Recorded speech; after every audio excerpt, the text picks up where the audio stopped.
Une femme descend d'une diligence dans un canyon si silencieux qu'il ressemble à une tombe. Trois épouses sont venues avant elle. Toutes les trois se sont enfuies. L'homme qui attend au bout du chemin de terre ne parle pas. La maison derrière lui est comme une question à laquelle personne ne veut répondre. Elle est ici parce qu'elle n'avait nulle part où aller. Elle est ici parce qu'il a cessé d'essayer de partir. Ce qu'elle trouvera à l'intérieur de cette maison la brisera, ou lui offrira le premier vrai combat de sa vie. Si vous voulez voir jusqu'où une personne peut tomber avant de commencer à remonter, restez avec moi jusqu'à la fin. Appuyez sur le bouton. J'aime et laissez un commentaire avec le nom de votre ville pour que je vois jusqu'où cette histoire voyage. La diligence s'arrêta dans un fracas, au milieu d'un nuage de poussière si épais que Clara sentit le sable crisser entre ses dents. Elle posa le pied sur un sol qui ne semblait pas vouloir d'elle, ses bottes s'enfonçant légèrement dans la terre sèche du Montana. La chaleur de juillet pesait sur sa peau, mais le canyon qui l'entourait gardait une étrange fraîcheur, comme si la terre elle-même retenait son souffle. Le cocher n'attendit pas. Il déposa sa malle avec un bruit sourd, toucha son chapeau sans la regarder et remonta sur son siège. Les chevaux firent demi-tour avant qu'elle ne puisse dire un mot, et en quelques secondes, la diligence avait disparu, avalée par le passage étroit entre les falaises. Clara se retrouva seule sur une route qui méritait à peine ce nom. Devant elle, le paysage s'ouvrait sur un large canyon en forme de cuvette, ceinturé de parois rocheuses usées par le temps. Une unique maison se dressait à l'autre bout, petite et grise sur la terre pâle. Pas de fumée s'échappant de la cheminée, aucun mouvement aux fenêtres, juste le calme plat. On lui avait dit que quelqu'un l'attendrait. Pendant une longue minute, rien ne se passa. Puis une silhouette apparut de derrière la maison, marchant lentement vers elle. Un homme, grand, les épaules larges, il se déplaçait comme quelqu'un qui aurait oublié comment se presser. Il portait une chemise de travail délavée et des bottes qui avaient connu des jours meilleurs. Son chapeau masquait la plus grande partie de son visage. Mais même de loin, Clara pouvait voir sa posture, raide, prudente, comme un homme habitué à être observé. Il s'arrêta à environ 3 mètres et la regarda, sans méchanceté, il la regarda simplement. Vous êtes Clara Whitlock. Ce n'était pas une question. C'est bien moi. Il hocha la tête une fois. Elias Carter. Elle attendit la suite. Elle ne vint pas. Il se pencha, souleva sa malle sans effort et repartit vers la maison. Clara le suivit, ses jupes traînant dans la poussière, son cœur battant plus fort qu'il n'aurait dû. De près, la maison était plus petite. Un seul étage, une charpente en bois, décolorée jusqu'à prendre la teinte d'un vieil os. Le porche s'affaissait légèrement d'un côté. La porte, cependant, était droite et les fenêtres étaient propres. Quelqu'un en avait pris soin, même si l'ensemble ne payait pas de mine. Elias posa la malle juste à l'intérieur de la porte et recula, la laissant entrer la première. L'intérieur était dépouillé, une table, 2 chaises, un poêle dans le coin, des étagères avec quelques assiettes, une cafetière, une seule tasse. Les murs étaient nus, à l'exception d'une horloge arrêtée à une heure que Clara ne pouvait pas lire dans la pénombre. Tout était propre, tout était vide. Il y a une chambre par là, dit Elias en désignant une porte étroite. Je dormirai dans la grange jusqu'à ce qu'on décide de la suite. Clara se tourna vers lui. Décider de la suite? Il la regarda alors, vraiment, et elle vit son visage clairement pour la première fois. La mi-trentaine, peut-être. Difficile à dire. Il y avait une cicatrice le long de sa mâchoire, estompée mais profonde, et ses yeux avaient cette sorte de fatigue qui ne vient pas du manque de sommeil. Elle venait de quelque chose de plus lourd. 3 femmes sont venues avant vous, dit-il doucement. Aucune n'est restée plus d'une semaine. Je sais. Alors vous savez que ce n'est pas ce que vous pensiez. Clara posa son sac sur la table. Ses mains étaient plus stables qu'elle ne se sentait. Je ne pensais rien de particulier. J'avais besoin d'un endroit. Vous aviez besoin d'une épouse. C'est tout ce que disait l'annonce. Elle disait plus que ça. Elle disait que vous aviez une terre, une maison, du travail à faire. Je peux travailler. La bouche d'Elias se crispa. Les autres le pouvaient aussi. Ça n'a pas eu d'importance. Pourquoi ça n'a pas eu d'importance? Il ne répondit pas. Il regarda le sol, puis la porte, puis de nouveau vers elle. Vous partirez. Elles partent toutes. Peut-être. Clara retira ses gants, les plia et les posa à côté de son sac. Mais je suis là maintenant. Alors, à moins que vous ne me mettiez dehors, j'aimerais au moins voir l'endroit avant de décider. Quelque chose changea dans son expression, pas de la douceur, juste de la surprise. Je ne vous mets pas dehors. Bien. Il resta là un instant de plus, puis hocha la tête et sortit, la porte se refermant doucement derrière lui. Clara laissa échapper un souffle qu'elle ne savait pas avoir retenu. Elle s'approcha de la fenêtre et le regarda traverser la cour vers une petite grange, sa démarche assurée, ses épaules carrées. Quoi qu'il se soit passé ici, quoi qu'il ait fait fuir les autres, il n'allait pas le lui dire. Pas encore. Elle se retourna vers la pièce. C'était silencieux. Trop silencieux. Le genre de silence qui vous fait entendre vos propres pensées trop fort. Elle déballa lentement ses affaires, posant ses quelques biens sur le lit étroit de la pièce voisine. Le matelas était fin mais propre. L'oreiller sentait la lavande, une odeur faible mais délibérée. Quelqu'un avait essayé de rendre cet endroit accueillant. Le crépuscule tombait presque quand elle sortit à nouveau.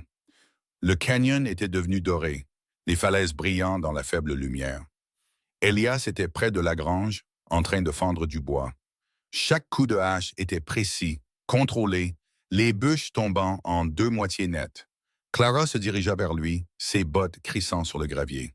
Il s'arrêta quand il la vit, essuyant la sueur de son front avec le dos de sa main. « Il y a du pain dans le placard, dit-il. De la viande séchée, du café si vous en voulez. Merci, j'apporterai de l'eau demain matin. Je peux aller chercher de l'eau. Le puits est à environ 400 mètres par là. » Il fit un signe de tête vers l'ouest. « La corde est usée. Je la réparerai demain. » Clara croisa les bras. « Monsieur Carter, je ne suis pas venu ici pour qu'on s'occupe de moi. Je n'ai pas dit ça. Alors arrêtez d'agir comme si j'étais une invitée. » Il la regarda, la hache posée contre sa jambe. « Comment voulez-vous que j'agisse? Comme si je restais. Vous ne le savez pas encore. Vous non plus. » Pour la première fois, quelque chose qui ressemblait presque à un sourire toucha le coin de sa bouche. Ça ne dura pas. C'est juste. Il retourna fendre son bois, et Clara rentra à la maison. Elle fit du café, noir et amer, et mangea du pain rassis mais mangeable. La nuit tomba rapidement. Le canyon fut englouti par l'ombre. Elle alluma une lampe et s'assit à la table, écoutant le silence. Ce n'était pas paisible. C'était lourd, comme si les murs eux-mêmes retenaient quelque chose. Elle dormit mal, se réveillant 2 fois au son du vent qui grattait le toit. La deuxième fois, elle se leva et regarda par la fenêtre. La grange était sombre. Pas de lumière, pas de mouvement. Le matin, Elias était déjà debout. Elle le trouva près du puits, remplaçant la corde comme il l'avait dit. Il travaillait vite, efficacement, faisant des nœuds avec l'aisance de quelqu'un qui l'avait fait 100 fois. Clara porta un seau sur le porche et attendit. Quand il eut fini, il testa la poulie, puis lui fit un signe de tête. « Ça devrait tenir maintenant. »« Merci. » Il commença à passer devant elle, puis s'arrêta. « Vous comptez rester à l'intérieur toute la journée? » Je n'avais encore rien prévu. Il y a du travail si vous en voulez. Le jardin a besoin d'être désherbé. Les poules ont besoin d'être nourries. La clôture du côté était en train de tomber. Clara pencha la tête. « Vous demandez ou vous ordonnez? »« Je propose. » Alors je prends le jardin. Il lui tendit une paire de gants de sa poche, usée mais utilisable, et la conduisit à une parcelle de terre derrière la maison. Ça avait été un jardin autrefois. Maintenant, c'était surtout des mauvaises herbes et de la terre sèche avec quelques plantes tenaces s'accrochant à la vie. « Ce n'est pas grand-chose, dit Elias. C'est quelque chose. » Il la laissa à son travail. Clara s'agenouilla dans la terre et commença à arracher les mauvaises herbes, ses mains bougeant régulièrement. Le soleil monta plus haut, la chaleur s'installant sur le canyon comme une couverture. La sueur coulait dans son dos, ses bras lui faisaient mal, mais elle ne s'arrêta pas. À midi, le jardin avait meilleure mine, pas parfait, mais meilleur. Elias apparut avec une gourde et la lui tendit sans un mot. Où elle but, l'eau était froide et pure, et la lui rendit. « Vous n'êtes pas obligé de faire ça, dit-il. Je sais, les autres ne le faisaient pas. » Clara essuya ses mains sur sa jupe. « Je ne suis pas les autres. » Il l'étudia un moment, puis hocha la tête. « Non, vous n'êtes pas comme les autres. » Ce soir-là, il n'alla pas à la grange. Il s'assit sur le porche pendant que Clara préparait le dîner, des haricots, du porc salé et encore de ce pain rassis. Ils mangèrent en silence, le canyon s'installant dans le crépuscule autour d'eux. Quand elle débarrassa les assiettes, Elias parla. Il y a une pièce au fond de la maison. Je la garde fermée à clé. Clara s'arrêta, les mains encore dans la bassine. Pourquoi? Parce qu'elle est à moi. D'accord. Les autres ont essayé d'y entrer. Je ne le ferai pas. Il la regarda, cherchant quelque chose. Quoi que ce fût, il ne sembla pas le trouver. Bien. Il se leva et se dirigea vers la grange et Clara finit de laver la vaisselle seule. Mais le lendemain matin, quand elle se réveilla, il y avait une clé sur la table. Pas de mots, juste la clé. Clara la ramassa, le métal froid contre sa paume. Elle se dirigea vers le fond de la maison où une porte étroite était encastrée dans le mur. Elle l'avait remarqué le premier jour, mais n'y avait pas beaucoup pensé. Maintenant, si. Elle glissa la clé dans la serrure et la tourna. La porte s'ouvrit sur une pièce qui lui coupa le souffle. Des livres, des centaines de livres, tapissant chaque mur, empilés sur le sol, entassés sur un bureau dans le coin. Des livres anciens, des livres neufs, des livres au dos craquelé et d'autres qui semblaient intacts. Poésie, histoire, science, littérature, des langues qu'elle ne reconnaissait pas. Au centre de la pièce se trouvait une chaise usée par l'usage. Une lampe était posée sur le bureau, sa mèche taillée et prête. Ce n'était pas une pièce de rangement, c'était une vie. Clara entra lentement, ses doigts effleurant les dos des livres. Elle en prit un volume d'essais. Les pages étaient jaunies, mais propres. À l'intérieur de la couverture, d'une écriture soignée, Elias Carter, 1876. Elle le reposa et fit un lent tour sur elle-même, observant tout. Il avait été enseignant, ou un érudit, ou quelque chose de proche. Edith avait tout enfermé. Elle ne toucha à rien d'autre. Elle sortit, ferma la porte et la referma à clé. Quand Elias rentra ce soir-là, elle posa la clé sur la table entre eux. « Merci, dit-elle. » Il regarda la clé, puis elle. « Vous êtes entré. »« Oui. »« Et je pense que vous devriez la rouvrir. » Sa mâchoire se crispa. « Ce n'est pas pour ça que je vous ai donné la clé. Alors pourquoi l'avez-vous fait? Pour que vous sachiez que je ne cache rien. » Clara se pencha en avant. « Vous cachez quelque chose. Vous vous cachez vous-même. Vous ne savez pas de quoi vous parlez. Peut-être pas, mais je sais ce que j'ai vu. Et je sais que cette pièce n'est pas devenue ce qu'elle est par accident. » Elias se leva brusquement, la chaise raclant le sol. « Je vous ai donné la clé pour que vous me fassiez confiance. C'est tout. Je vous fais confiance. Alors laissez tomber. » Il sortit et Clara resta assise dans le silence, fixant la clé. Elle ne laissa pas tomber. La semaine suivante, elle travailla au jardin, nourrit les poules, répara la clôture. Elle cuisina, nettoya et tint la maison en ordre. Et chaque soir, après qu'Elias soit parti à la grange, elle déverrouillait la porte et s'asseyait dans cette pièce, lisant à la lueur de la lampe. Elle ne sortait pas les livres. Elle ne déplaçait rien. Elle lisait simplement. Un soir, elle trouva un journal intime coincé entre deux volumes plus grands. L'écriture était celle d'Elias, mais plus jeune, moins contrôlée. Elle l'ouvrit à une page au hasard. Les enfants ont appris leurs lettres aujourd'hui, les 12. Même Samuel qui jurait qu'il n'aurait jamais besoin de lire. Je lui ai dit que lire n'était pas une question de besoin, mais de choix. Il ne m'a pas cru, mais il a appris quand même. Clara tourna la page. Le conseil scolaire dit que je perds mon temps, que les enfants de la frontière n'ont pas besoin de poésie, pas besoin d'histoire, juste assez pour travailler la terre et se taire. Je leur ai dit que la connaissance n'est pas un gaspillage. Ils m'ont dit de me souvenir de ma place. Une autre page. Je les ai laissés tomber. Chacun d'entre eux. Je leur ai dit que l'apprentissage comptait, et puis je suis parti quand c'est devenu difficile. Quel genre de professeur fait ça? Quel genre d'homme? Les entrées s'arrêtaient net. Le reste du journal était vierge. Clara le referma soigneusement et le remit où elle l'avait trouvé. Le lendemain matin, elle ne déverrouilla pas la pièce. Au lieu de cela, elle attendit qu'Elias rentre de la grange et posa une tasse de café devant lui. « J'ai lu votre journal, dit-elle. » Son visage se figea. « Vous n'en aviez pas le droit, je sais. Alors pourquoi? Parce que j'avais besoin de comprendre. Comprendre quoi? Pourquoi vous êtes si en colère? » Les mains d'Elias se resserrèrent sur la tasse. « Je ne suis pas en colère.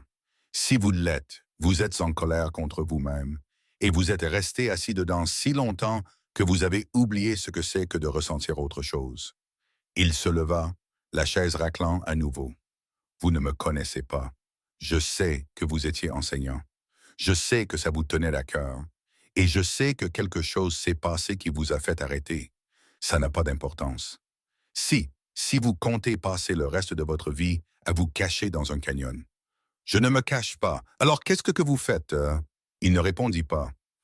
Il se dirigea vers la porte, s'arrêta et se retourna. Pourquoi êtes-vous encore là, Clara? Parce que je n'ai nulle part où aller. Ce n'est pas une raison pour rester. C'est la seule raison que j'ai. Il la regarda longuement, puis partit sans un autre mot. Mais ce soir-là, quand elle alla pour déverrouiller la pièce, la porte était déjà ouverte. Elias était assis dans la chaise, un livre sur les genoux, fixant le mur. Clara entra doucement. « Je suis désolé. Je n'aurais pas dû... Asseyez-vous. » Elle hésita, puis s'assit par terre, le dos contre les étagères. Elias ne la regarda pas. J'enseignais dans une ville à 2 jours à l'est d'ici, un petit endroit, 30 familles peut-être. La plupart des enfants travaillaient sur la terre de leurs parents. Ils ne voyaient pas l'intérêt de l'école. Il fit une pause, son pouce traçant le bord du livre. Je les ai poussés, je les ai fait lire, je les ai fait écrire. Je leur ai dit qu'ils pouvaient être plus que ce que leur père était. Certains d'entre eux m'ont cru. Sa voix baissa. Puis le conseil municipal a décidé que l'école était un gaspillage d'argent, a dit que les enfants n'en avaient pas besoin, que je leur mettais en tête des idées qui ne feraient que les rendre malheureux. Clara resta silencieuse. Je me suis battu contre eux. Pas assez fort. Et quand ils ont fermé l'école, je n'ai plus combattu. Je suis juste parti. Il la regarda enfin. J'ai dit à ces enfants que l'apprentissage comptait, qu'il comptait, et puis je suis parti et j'ai prouvé que je ne le pensais pas. Clara parla avec précaution. Que leur est-il arrivé? Je ne sais pas. Je ne suis jamais retourné. Alors vous êtes venu ici. Alors je suis venu ici. Elle se leva et s'approcha de lui, s'agenouillant pour qu'ils soient à la même hauteur. Vous ne les avez pas laissés tomber parce que vous êtes partis. Vous les avez laissés tomber parce que vous avez cessé de croire que vous pouviez y faire quelque chose. C'est la même chose. Non, ce n'est pas la même chose. Il secoua la tête. Vous ne comprenez pas. Alors aidez-moi. Pendant un long moment, il ne bougea pas. Puis lentement, il ferma le livre et le mit de côté. Je ne sais pas comment. Clara tendit la main et prit la sienne. Commencez par ouvrir la porte. Il la regarda, confus. Pas celle-ci, dit-elle. Celle que vous gardez fermée. Et pour la première fois depuis son arrivée, Elias Carter ne s'en alla pas. Le lendemain matin, Clara trouva Elias à table avec une feuille de papier devant lui, un crayon à la main. Il n'écrivait pas, il fixait juste la page blanche comme si elle pouvait lui dire quoi faire. Elle se versa du café et s'assit en face de lui. Qu'est-ce que c'est? Rien pour l'instant. Ça n'a pas l'air de rien. Il tapota le crayon contre la table, un rythme sans motif. J'ai pensé à ce que vous avez dit à propos de la porte, et je ne sais pas si l'ouvrir change quoi que ce soit. Clara enroula ses mains autour de sa tasse. Ça vous change, vous, c'est suffisant. Il leva enfin les yeux. Vous croyez vraiment ça? Oui. Pourquoi? Parce que j'ai passé la plus grande partie de ma vie avec des portes fermées. Ça ne m'a pas aidé. Elias posa le crayon. Que feriez-vous si vous pouviez les rouvrir? Je passerais à travers avant de pouvoir me dissuader. Il faillit sourire. Presque. Puis il ramassa le crayon et écrivit un seul mot en haut de la page. École. Clara se pencha en avant. Vous êtes sérieux? Je ne sais pas. Peut-être. Il poussa le papier vers elle. Vous pensez que c'est fou. Je pense que c'est la première chose que vous dites qui semble sincère. Il n'y a personne ici à qui enseigner. Alors nous les trouverons. Nous? Clara croisa son regard. Vous pensez que j'ai fait tout ce chemin pour vous regarder fendre du bois pour le reste de votre vie? Cette fois, il sourit. Un petit sourire, prudent mais réel. Vous ne savez même pas si vous restez. Je suis toujours là, n'est-ce pas? Il regarda de nouveau le papier, puis elle. Si nous faisons ça, ce ne sera pas facile. Les gens d'ici n'en voient pas l'intérêt. Ils ne le voyaient pas avant et ils ne le verront pas maintenant. Alors nous leur ferons voir. Comment? Nous commençons petit. Nous commençons avec ceux que personne d'autre ne veut. Elias fronça les sourcils. Que voulez-vous dire? Clara se leva et se dirigea vers la fenêtre, regardant le canyon. Chaque ville a des enfants qui ne s'intègrent pas. Ceux qui sont laissés pour compte parce qu'ils sont trop lents, trop sauvages, trop pauvres, ce sont eux qui en ont le plus besoin. Et vous pensez que leurs parents les enverront ici, chez un homme qui a abandonné l'enseignement et une femme qu'ils n'ont jamais rencontrée? Non, je pense que nous devrons les convaincre. Elias se renversa dans sa chaise. Vous faites comme si c'était simple. Ce n'est pas le cas. Mais s'asseoir dans une pièce fermée à clé pour le reste de sa vie ne l'est pas non plus. Il ne discuta pas. Il resta assis là à réfléchir, le crayon roulant entre ses doigts. Finalement, il hocha la tête. D'accord, on essaye. Clara se retourna vers lui. Quand? Maintenant. Et- Hmm. Aujourd'hui, avant que je ne change d'avis. Ils se rendirent à Thornville cet après-midi-là, le chariot cahotant sur la route accidentée, le soleil haut et impitoyable. La localité la plus proche s'appelait Jessup, à peine une ville, plutôt un ensemble de bâtiments s'accrochant au bord de la survie. Un magasin général, un saloon, un forgeron, une église au clocher tordu, peut-être 40 familles au total, dispersées sur les terres environnantes. Elias n'y était pas retourné depuis son départ. Clara le voyait dans la façon dont il tenait les rênes, ses jointures blanches, sa mâchoire serrée. Ils s'arrêtèrent devant le magasin général et quelques têtes se tournèrent. Un homme plus âgé balayant le porche s'arrêta et les dévisagea. Une femme portant un panier s'arrêta en plein mouvement, ses yeux se plissant. Elias descendit et offrit sa main à Clara. Elle la prit, posant le pied dans la rue poussiéreuse. « Ils ne sont pas heureux de vous voir, dit-elle doucement. Ils ne l'ont jamais été. » Ils entrèrent.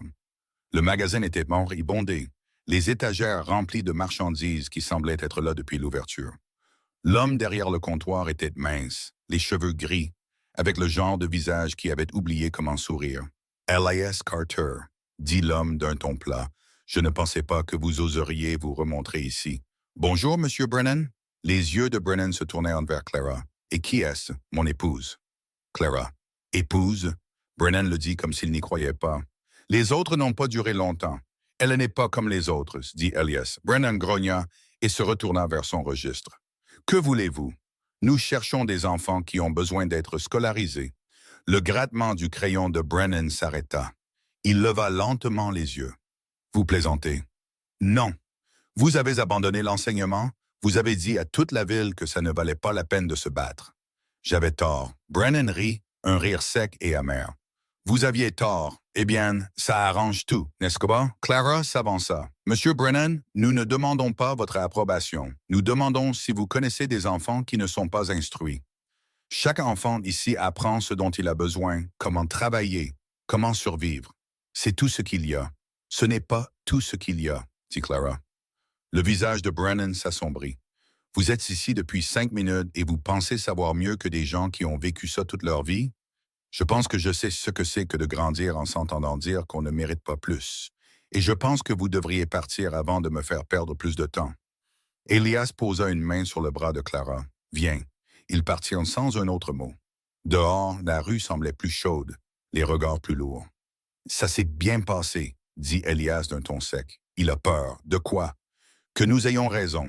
Ils essayèrent 2 autres endroits ce jour-là. Le forgeron leur dit qu'il avait besoin de ses garçons à l'atelier, peu assis à lire.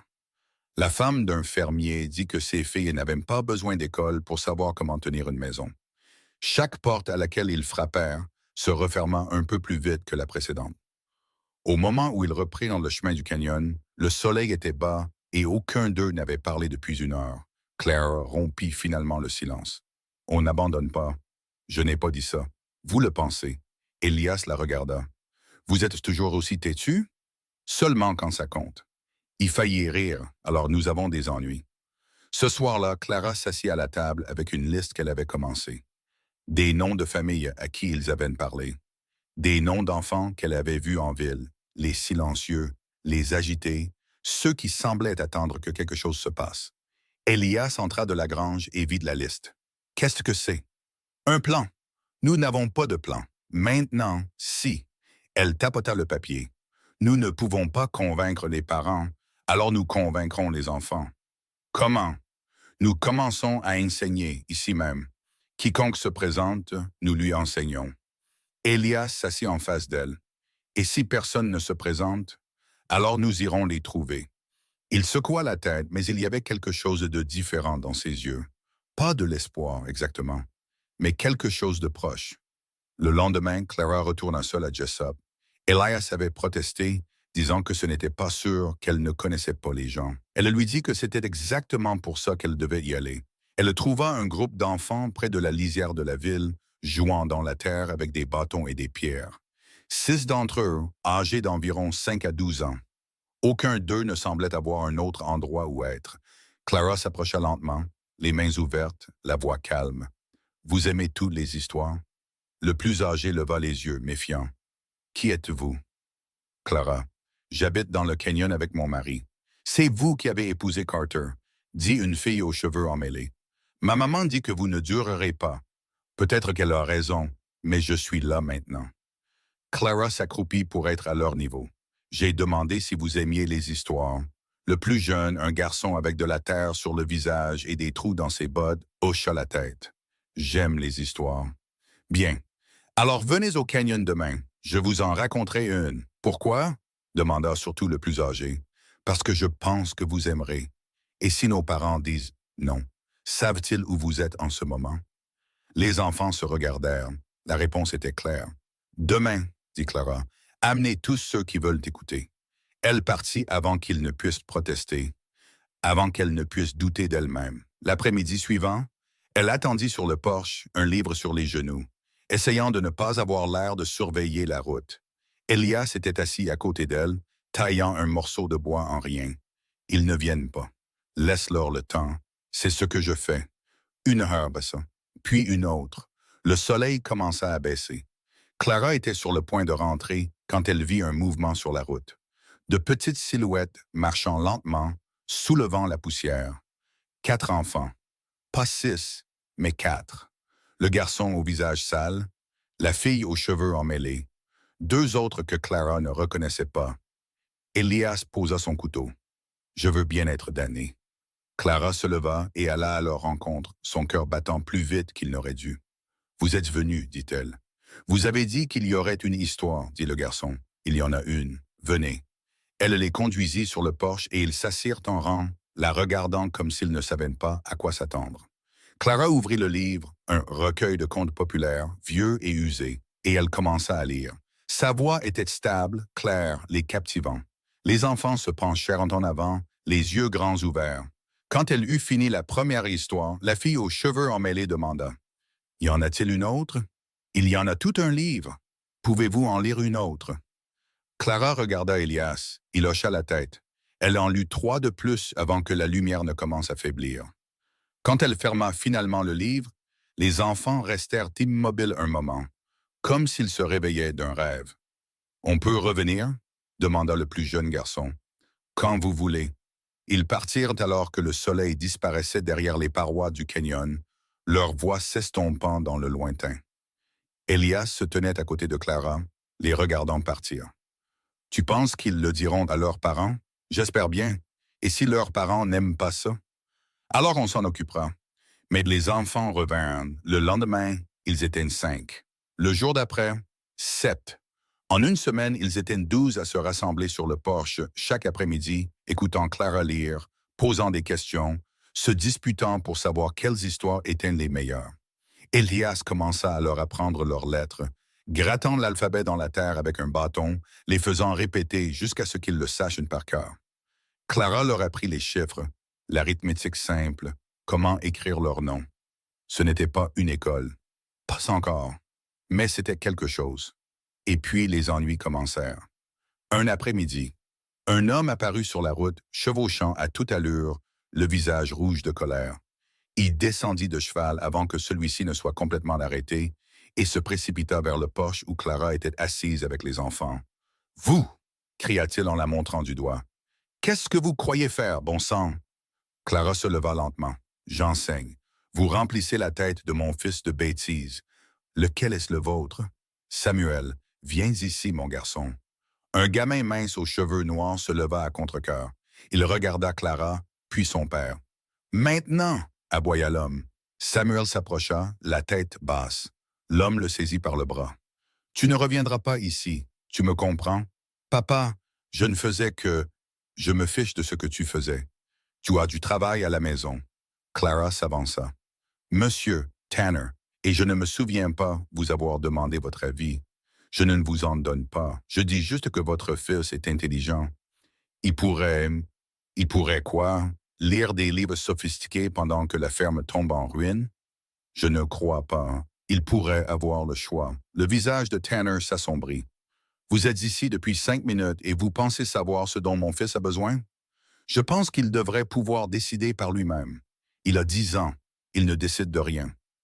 Elias apparut de la grange, sa démarche longue et délibérée. Tanner. Tanner se retourna. Carter, j'aurais dû savoir que vous étiez derrière tout ça. Derrière quoi? Enseigner aux enfants à lire? Derrière le fait de leur mettre des idées en tête? Des idées comme quoi? Qu'ils ont de la valeur. Tanner ricana. Vous avez déjà essayé ça? Ça n'a pas marché à l'époque, ça ne marchera pas maintenant. Alors pourquoi êtes-vous ici? Parce que je ne laisserai pas mon fils devenir un rêveur qui se croit meilleur que la vie qu'il a. La voix d'Elias baissa. Vous pensez que c'est ce que je lui apprends? Je pense que vous lui apprenez à mépriser sa propre famille. Ce n'est pas vrai, dit doucement Samuel. Tanner le tira plus fort. Ferme ta bouche. Clara s'interposa. Laissez-le, restez en dehors de ça. Non. Tanner la dévisagea, la mâchoire crispée. Pendant une seconde, Clara pensa qu'il pourrait la frapper, mais il secoua simplement la tête, traîna Samuel vers le cheval et partit sans un autre mot. Les autres enfants restèrent figés, regardant. Elias s'approcha de Clara. « Ça va? »« Je vais bien. Il reviendra. Je sais. » Mais Samuel ne revint pas. Et 2 autres enfants dont les parents avaient entendu ce qui se passait non plus. À la fin de la semaine, ils n'étaient plus que 8. Clara s'assit sur le porche ce soir-là, fixant l'espace vide où les enfants se rassemblaient habituellement. Elias s'assit à côté d'elle. « Tu as fait ce que tu as pu. Ce n'était pas assez. Ça ne semble jamais être assez. » Elle le regarda. « Comment faisiez-vous avant? Comment continuiez-vous quand tout le monde était contre vous? » « Je ne continuais pas. C'est pour ça que je suis parti. Alors, qu'est-ce qu'on fait maintenant? » Il resta silencieux un long moment. Puis il dit, « On garde la porte ouverte, même si personne ne l'a franchie. » Mais quelqu'un l'a franchie. 2 jours plus tard, une femme apparut sur la route, menant une fillette par la main. La femme était jeune, à peine plus âgée que Clara, avec un visage dur et des yeux fatigués. La fillette semblait avoir environ 8 ans, petite pour son âge, avec un bleu sur la joue qui paraissait dater de quelques jours. La femme s'arrêta au bord de la cour. « C'est vous qui enseignez? » Clara se leva. « C'est nous.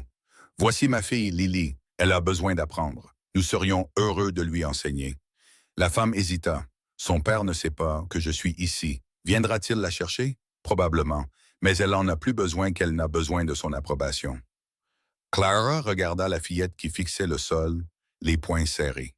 « Lily, veux-tu apprendre? » La fillette hocha à peine la tête. « Alors, tu es la bienvenue ici. » La femme se pencha, murmura quelque chose à l'oreille de Lily et partit sans un autre mot. Lily resta là, petite et silencieuse, jusqu'à ce que Clara s'approche et lui offre la main. « Viens, commençons. » Ce soir-là, Elias posa la question que Clara avait évitée. Qu'est-ce qui se passera quand son père se montrera? On s'en occupera. Et s'il est pire que Tanner, alors on s'en occupera aussi. Il n'avait pas l'air convaincu, mais il ne discuta pas. Lily revint tous les jours. Elle ne parlait pas beaucoup, mais elle apprenait vite, ses doigts traçant les lettres dans la terre avec une concentration qui serrait le cœur de Clara. Et lentement, d'autres enfants commencèrent à revenir. Pas tous, mais assez. Au moment où l'automne commença à s'installer dans le canyon, ils avaient une 15 élèves. Le poche n'était plus assez grand. Elias déplaça les leçons à l'intérieur de la maison, poussant la table sur le côté, disposant des ardoises et de la craie qu'il avait achetées à Jessop avec de l'argent qu'il n'avait pas. Ce n'était toujours pas une école, mais ça s'en approchait. Et c'est alors que l'homme au costume sombre arriva. Il vint un jeudi, montant un cheval noir, ses vêtements trop propres pour la poussière du canyon. Il descendit lentement, regardant la maison comme s'il en calculait la valeur.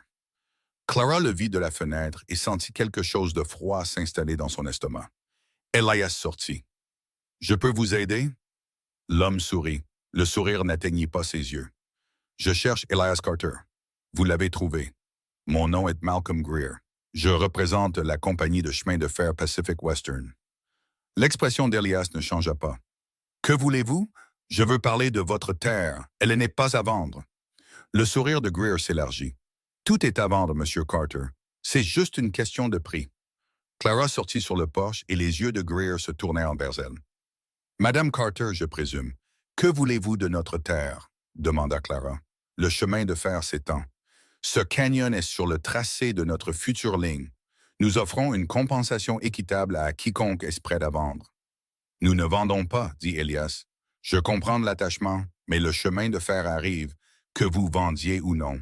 Nous pouvons faire ça à l'amiable, ou nous pouvons le faire à la dure. Est-ce une menace? C'est un fait, Elias s'approcha. Sortez de ma propriété. Greer ne bougea pas. Vous avez un mois pour reconsidérer. Après ça, nous entamerons des poursuites judiciaires. Et croyez-moi, Monsieur Carter, vous ne voulez pas ça. Il monta sur son cheval et partit, laissant derrière lui une odeur de tabac cher et quelque chose de plus sombre. Clara se tourna vers Elias. Peut-il faire ça? Je ne sais pas. Nous devons le découvrir. Nous le ferons. Mais l'expression de son visage dit à Clara tout ce qu'elle avait besoin de la voir. Ils étaient dans un combat et ils étaient déjà en train de perdre. Ce soir-là, Elias se rendit à Jessup et revint avec une pile de papier, des titres de propriété, des registres fonciers, tout ce qu'il pouvait trouver qui pourrait prouver la propriété. Il les étala sur la table, ses mains se déplaçant méthodiquement à travers les documents, son visage tendu de concentration. Clara s'assit en face de lui et regardant. « Que disent-ils? » « Ils disent que la terre est à moi. Je l'ai achetée il y a 8 ans. Pas de privilège, pas de réclamation. Alors Greer ne peut pas la prendre. Il le peut s'il trouve un juge qui se range de son côté. Le chemin de fer a de l'argent. L'argent achète les décisions. Alors, qu'est-ce qu'on fait? Elias leva les yeux, son regard sombre. On se bat, mais il faut être intelligent. Comment? Je ne sais pas encore. Clara tendit la main sur la table et posa la sienne sur la sienne. On trouvera une solution. Il regarda leurs mains, puis elle. Vous continuez de dire « on ». C'est parce que c'est vrai. Vous n'avez pas signé pour ça. J'ai signé pour vous. Ça vient avec. Pendant un instant, quelque chose s'adoucit sur son visage. Puis, il retira sa main et retourna au papier. Nous avons besoin d'un avocat, quelqu'un qui connaît le droit de la propriété. Y en a-t-il un à Jessup? Non.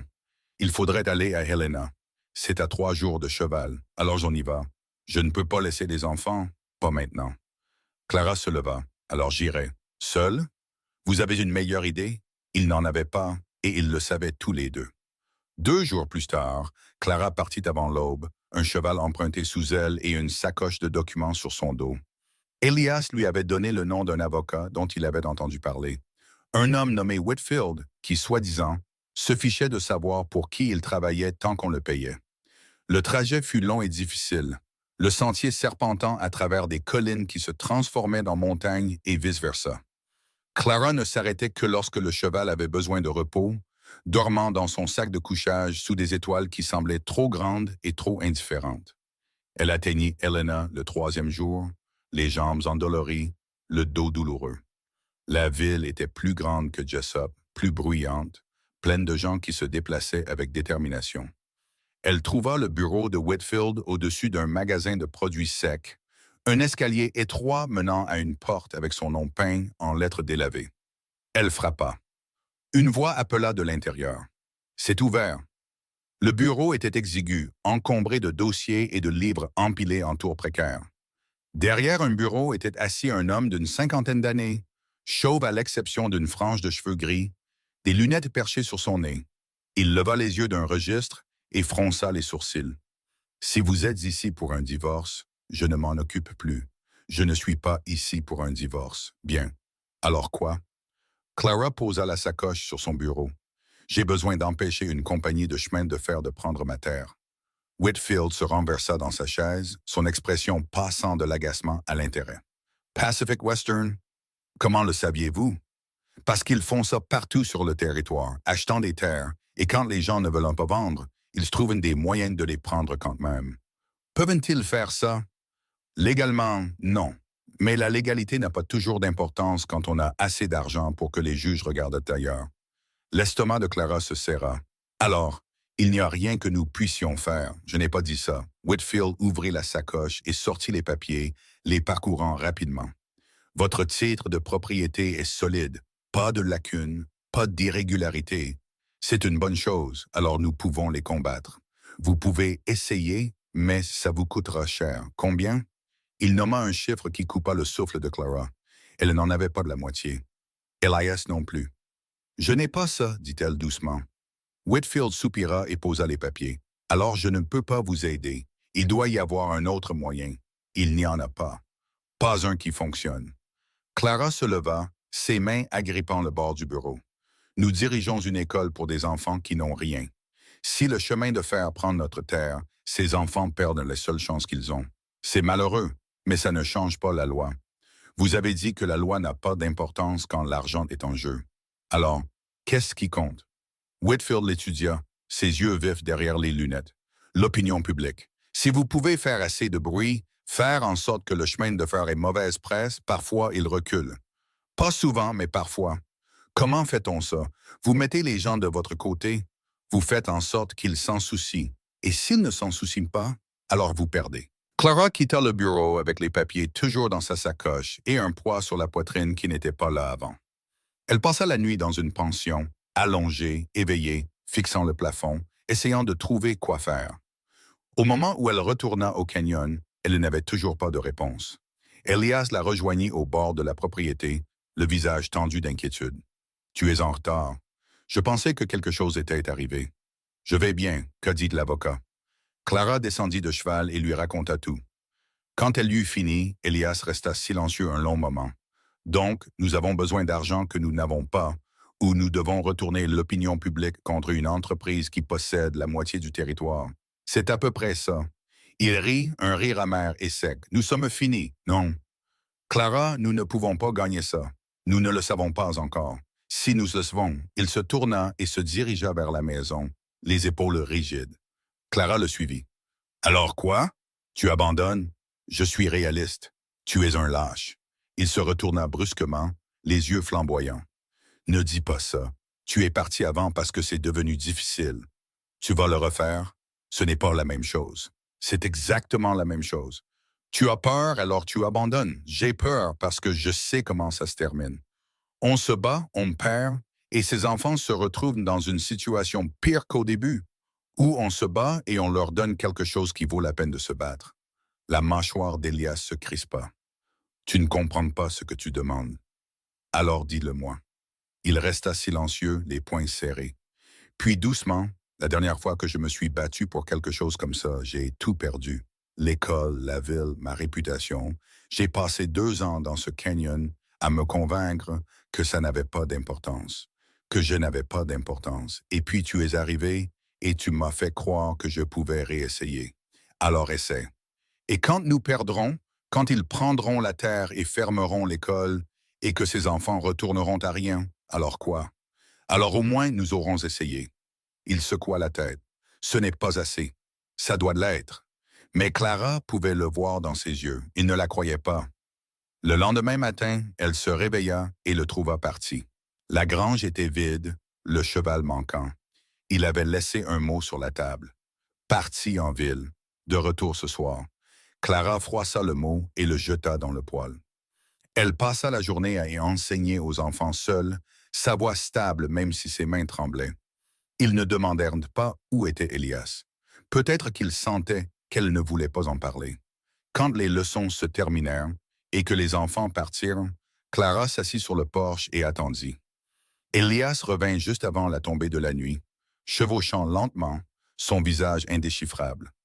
Il descendit de cheval et l'attacha, puis s'approcha et s'assit à côté d'elle. « Où étais-tu? » demanda Clara. « Je parlais aux gens. À propos de quoi? » « De l'école, du chemin de fer. » Il la regarda, pour savoir si quelqu'un s'en soucie, et alors, certain, pas assez, le cœur de Clara se serra. « Alors c'est tout? » « Non. » Il sortit de sa veste un morceau de papier plié. « Ce n'est pas tout. » Elle prit le papier et l'ouvrit.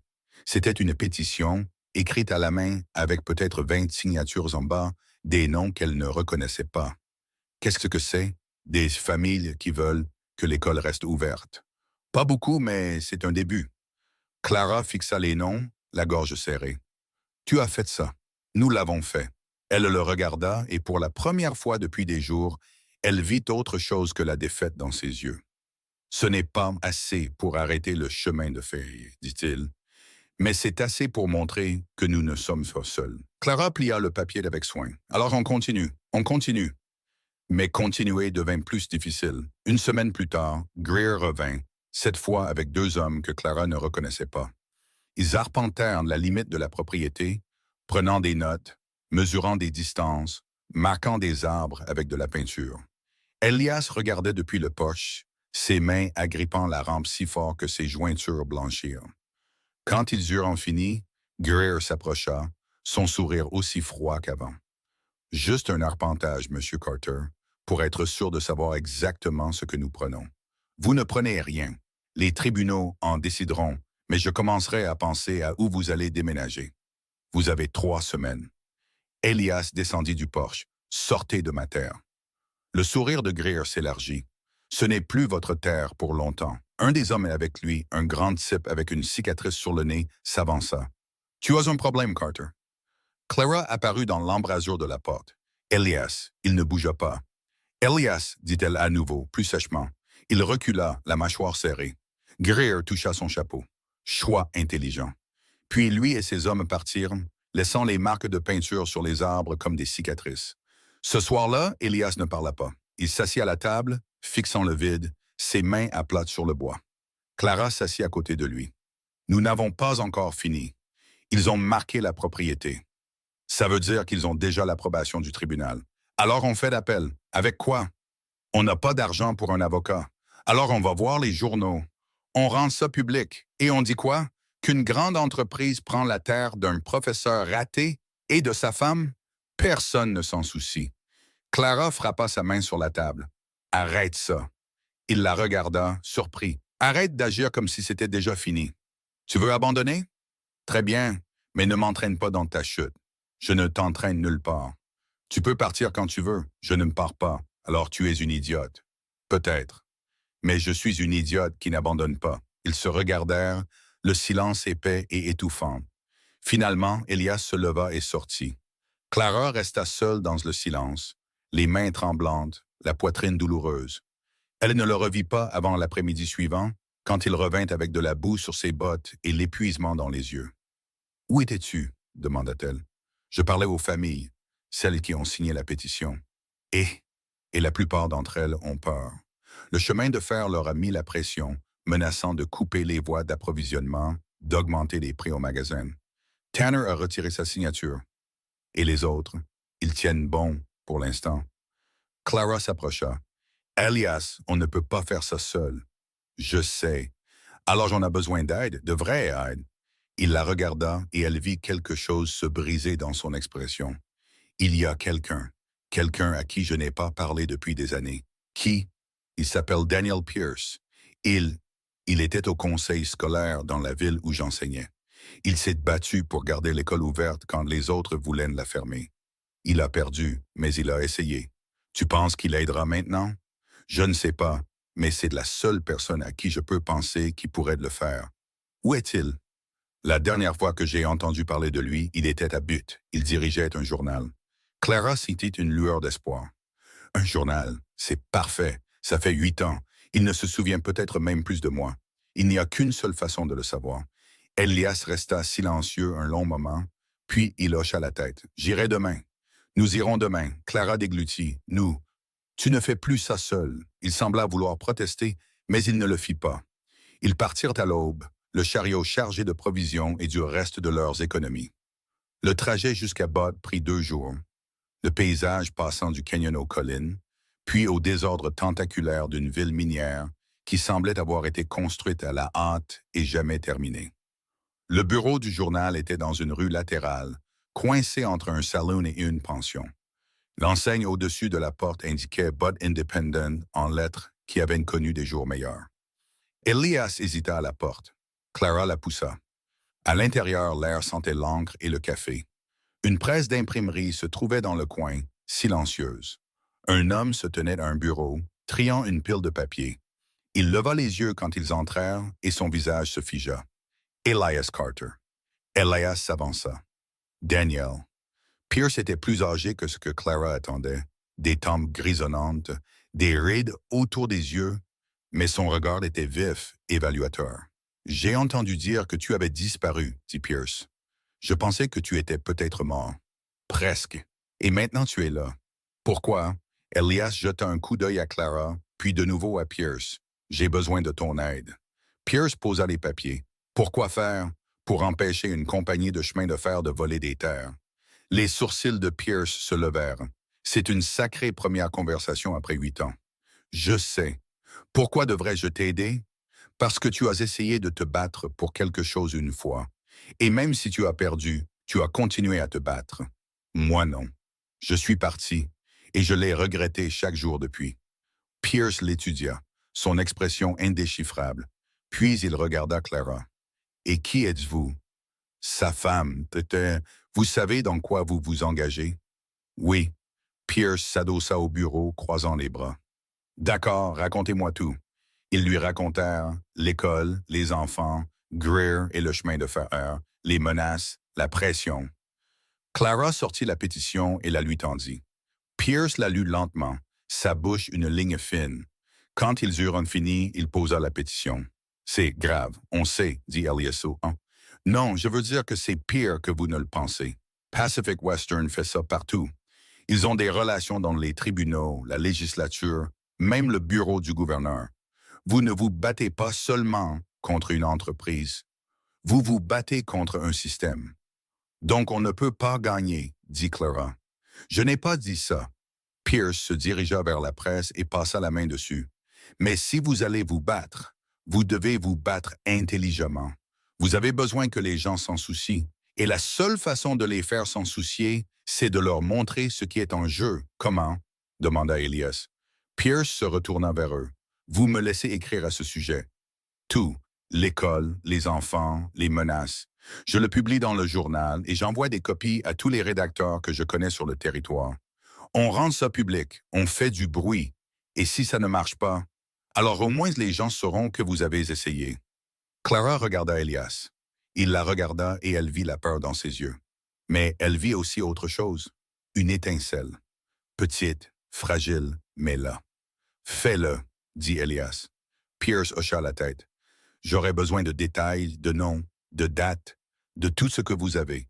Et je devrais parler à certaines de ces familles qui ont signé la pétition. Pouvez-vous les faire parler? On peut essayer, dit Clara. Bien, parce que si on fait ça, on le fait bien. Ils restèrent à Bud pendant 3 jours pendant que Pierce travaillait. Il les interrogea, écrivit des brouillons, révisa, réécrivit. Clara n'avait jamais vu quelqu'un travailler aussi vite, aussi concentré. Au moment où ils partirent, Pierce avait une histoire prête à être imprimée. Ça paraîtra la semaine prochaine, dit-il alors qu'il montait sur le chariot. Après ça, ce n'est plus entre mes mains. Merci, dit Elias. Pierce lui serra la main. Ne me remercie pas encore. Ça pourrait empirer les choses avant de les améliorer. On s'en occupera. Ils retournèrent au canyon en silence, le poids de ce qu'ils avaient commencé s'installant sur eux comme un nuage d'orage. Quand ils arrivèrent, la maison était sombre. Clara alluma une lampe et vit un mot sur la table, écrit d'une main d'enfant tremblante. Ils sont venus et ont pris Lily. Le sang de Clara se glaça. Qui, il? Elias bougeait déjà, attrapant son manteau, se dirigeant vers la porte. Son père. Où vas-tu? Clara, pour la récupérer. Clara attrapa son bras. Tu ne sais même pas où il l'a emmené. Je sais où il vit, et après, tu entres et tu exiges qu'elle revienne. Il te tuera. Je m'en fiche, moi non. Il s'arrêta, la poitrine haletante, les yeux fous. Elle a 8 ans, Clara, et elle a un bleu sur le visage à cause de lui. Je ne la laisse pas là-bas. Alors on y va ensemble, mais on le fait intelligemment. Il la regarda et elle vit la guerre sur son visage.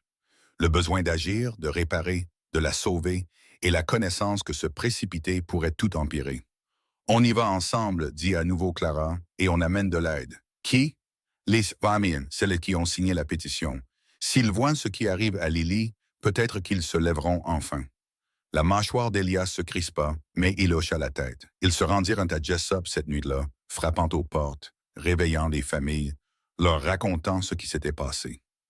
Certains les repoussèrent, mais d'autres écoutèrent, et à l'aube, ils avaient 6 hommes prêts à les accompagner. Ils trouvèrent la ferme du père de Lily au moment où le soleil se levait sur les collines. C'était un endroit rude, à peine plus qu'une cabane avec une clôture effondrée par endroits et une cour pleine d'outils rouillés. Elias descendit de cheval et se dirigea vers la porte. Clara et les autres suivirent. Il frappa fort, la porte s'ouvrit et un homme se tint là, sale, les yeux bouffis, une bouteille à la main. Il vit Elias et ricana. « Carter, qu'est-ce que tu veux, bon sang? Je veux Lily. C'est ma fille, pas la tienne. C'est une enfant et tu lui fais du mal. » Le visage de l'homme s'assombrit. « Ça ne te regarde pas, putain. Si quand elle se présente à ma porte avec des bleus, alors peut-être que tu aurais dû te mêler de tes affaires et la renvoyer chez elle. » Elias s'approcha. « Laisse-moi la voir. »« Non. Laisse-moi la voir ou je vais voir le shérif. » L'homme rit, un rire sec et amer. « Tu crois que le shérif s'en soucie? Elle est à moi. Je peux faire ce que je veux. » Un des hommes derrière Elias, un fermier nommé Jacob, s'avança. « Ce n'est pas comme ça que ça marche. » L'homme regarda Jacob, puis les autres. Son ricanement s'estompa. « Qu'est-ce que c'est que ça? C'est nous qui te disons de laisser la fille partir, dit Jacob. Ou quoi? Ou on s'assure que tout le monde sache quel genre d'homme tu es. » La main de l'homme se resserra sur la bouteille. Pendant un instant, Clara pensa qu'il pourrait la brandir. Mais une petite voix vint de l'intérieur de la cabane. « Papa? » Lily apparut dans l'embrasure de la porte, le visage pâle, les yeux grands ouverts. Elias s'accroupit. « Lily, tu veux venir avec moi? » Elle hocha à peine la tête. Son père attrapa son bras. « Tu restes ici. Laisse-la partir, » dit Elias, sa voix basse et dangereuse. « C'est ma fille et tu es un salaud qui ne la mérite pas. » L'homme leva la bouteille et Elias bougea, vite. Il attrapa le poignet de l'homme, le tordit et la bouteille tomba. L'homme recula en jurant, et Elias tira Lily hors de l'embrasure de la porte et dans les bras de Clara. « On s'en va, dit Elias, et si tu la suis, je m'assurerai que tout le territoire sache ce que tu as fait. » L'homme ne répondit pas. Il resta là, respirant fort, le visage rouge de rage. Ils retournèrent au canyon avec Lily enveloppée dans le manteau de Clara, silencieuse et tremblante. Quand ils arrivèrent, Clara l'emmena à l'intérieur, lui donna de l'eau, s'assit avec elle jusqu'à ce que sa respiration se calme. Elias se tenait à la fenêtre, regardant le canyon, ses mains agrippant le cadre. Clara s'approcha de lui. « Tu as fait ce qu'il fallait, vraiment? Ou est-ce que j'ai juste tout empiré? Tu l'as sauvé. Pour combien de temps? Le chemin de fer arrive toujours. Son père est toujours là et on manque de temps. » Clara posa sa main sur son épaule. « Alors on utilise le temps qu'on a. » Il se tourna vers elle et elle le vit alors. La peur, l'épuisement, le poids de tout ce qu'il portait. « Je ne sais pas si je peux faire ça, » dit-il doucement. « Tu n'as pas à le faire seul. » Il la regarda et pendant un instant, elle pensa qu'il pourrait craquer. Mais au lieu de ça, il la serra contre lui, ses bras serrés autour d'elle, son visage enfoui dans ses cheveux. Ils restèrent ainsi un long moment, le canyon s'installant dans le silence autour d'eux. Et dans l'autre pièce, Lily dormait, en sécurité pour la première fois de sa vie. Mais la tempête arrivait et ils le savaient tous les deux. L'article parut dans le Butte Independent 4 jours plus tard. Pierce envoya une copie par coursier et Clara la lut à voix haute à Elias sur le porche pendant que les enfants jouaient dans la cour. Le titre était simple. Un chemin de fer menace une école de la frontière. Les familles se battent. Pierce l'avait écrit avec soin, exposant les faits sans exagération. L'école dans le canyon, les enfants qui n'avaient nulle part où aller, la pétition signée par les familles qui croyaient en ce qu'Elias et Clara construisaient, et puis l'arrivée du chemin de fer, les menaces, l'arpentage, l'expulsion imminente. Il avait cité Clara directement. Ces enfants méritent un choix, pas seulement de survivre, mais de devenir quelque chose de plus. Et Elias, j'ai abandonné l'enseignement une fois parce que je pensais que ça n'avait pas d'importance. Je ne referai pas cette erreur. À la fin, Pierce avait inclus les noms de chaque famille qui avait signé la pétition et une ligne qui serra la gorge de Clara. Si la compagnie Pacific Western réussit ici, la terre de personne n'est en sécurité. Il a rendu ça plus grand que nous, dit doucement Elias. C'est plus grand que nous. Tu penses que quelqu'un s'en souciera? Je ne sais pas, mais au moins maintenant ils savent. Ils n'eurent pas à attendre longtemps pour le savoir. 2 jours plus tard, un cavalier vint de Jessop avec un message. Le magasin général voulait les voir. Clara et Elias se rendirent en ville s'attendant à des ennuis, mais ce qu'ils trouvèrent en était plus étrange. Le magasin était bondé, 20 personnes, peut-être plus, entassées dans un espace prévu pour la moitié. Brennan se tenait derrière le comptoir, l'air mal à l'aise. Quand Elias et Clara entrèrent, la pièce devint silencieuse. Brennan s'éclaircit la gorge. « Carter, Madame Carter, heureux que vous ayez pu venir. »« De quoi s'agit-il » demanda Elias. Une femme près du devant prit la parole. C'était Madame Hollis, dont le fils venait à l'école depuis la 2e semaine. Nous avons lu l'article, celui de Butte, et nous voulons savoir si c'est vrai, si le chemin de fer essaie vraiment de prendre votre terre. C'est vrai, dit Clara. Des murmures parcoururent la foule. Un homme que Clara ne reconnaissait pas s'avança. Ils ont mis la pression sur les gens ici aussi, disant que si nous ne coopérons pas, ils nous couperont des voies d'approvisionnement. C'est ce dont Greer a menacé, dit Elias. Alors qu'est-ce qu'on fait demanda Madame Hollis. Elias regarda Clara, puis de nouveau la foule. Vous vous défendez, vous leur dites non, et s'ils n'écoutent pas, alors je vous les forcer à écouter. Un homme plus âgé au fond, que Clara reconnaissait vaguement de la pétition, prit la parole. Facile à dire pour vous. Vous n'avez rien à perdre. Nous avons des familles, des entreprises. On ne peut pas simplement tenir tête au chemin de fer et espérer le meilleur. Vous pensez que je n'ai rien à perdre? La voix d'Elias monta. Cette école, c'est tout ce que j'ai. S'ils la prennent, je suis fini. Mais je me bats quand même parce que si je ne le fais pas, à quoi bon tout ça? La pièce était silencieuse. Puis Jacob, le fermier qui avait aidé avec Lily, s'avança. Il a raison. On s'est laissé faire trop longtemps. Peut-être qu'il est temps de riposter. Comment? Demanda quelqu'un. On reste unis, dit Jacob. On dit au chemin de fer qu'on ne vend pas, ni notre terre, ni notre ville, ni notre avenir. Et s'ils la prennent quand même, alors au moins on aura essayé. C'était la même chose que Clara avait dit à Elias des semaines auparavant, et elle vit la reconnaissance dans ses yeux quand il la regarda. Brennan parla de derrière le comptoir, sa voix rauque. J'ai retiré ma signature de la pétition. Greer m'a dit que si je ne le faisais pas, il s'assurerait que mes livraisons soient retardées. Je l'ai cru. J'avais tort. Il sortit une nouvelle feuille de papier et écrivit son nom en haut. Si quelqu'un d'autre veut signer, c'est le moment. Les gens hésitèrent. Puis Mme Hollis s'avança et signa. Jacob signa. Un par un, d'autres suivirent. Au moment où ils eurent fini, il y avait 37 noms. Clara sentit quelque chose se desserrer dans sa poitrine, pas du soulagement exactement, mais de l'espoir, fragile et incertain. Mais là, Elias plia la pétition avec soin. « Merci. Ne nous remerciez pas encore, dit Jacob. On ne sait pas si ça marchera. C'est plus que ce qu'on avait hier. » Ils retournèrent au canyon alors que le soleil baissait, la nouvelle pétition rangée dans la veste d'Elias. Aucun d'eux ne parla jusqu'à ce qu'ils soient presque à la maison. « Tu penses que ce sera assez? » demanda Clara. « Non, mais c'est un début. » Ce soir-là, ils envoyèrent la pétition à Pierce avec un mot lui demandant de publier les noms. Si le chemin de fer voulait un combat, il leur en donnerait un que tout le monde pourrait voir. Le lendemain matin, Greer se présenta avec un shérif. Clara les vit arriver de la fenêtre et sentit son estomac se nouer. Elle appela Elias, qui était dans la grange avec les enfants, leur apprenant à mesurer du bois pour des réparations. Il sortit en essuyant la sueur de ses mains, son visage se durcissant en voyant les cavaliers. Le shérif était un homme trapu avec un insigne qui semblait trop neuf et un visage qui semblait trop à l'aise. Il descendit lentement de cheval en ajustant sa ceinture de pistolet. « Elias Carter, c'est moi. Je suis le shérif Dobbs. Voici Malcolm Greer, représentant de la compagnie Pacific Western.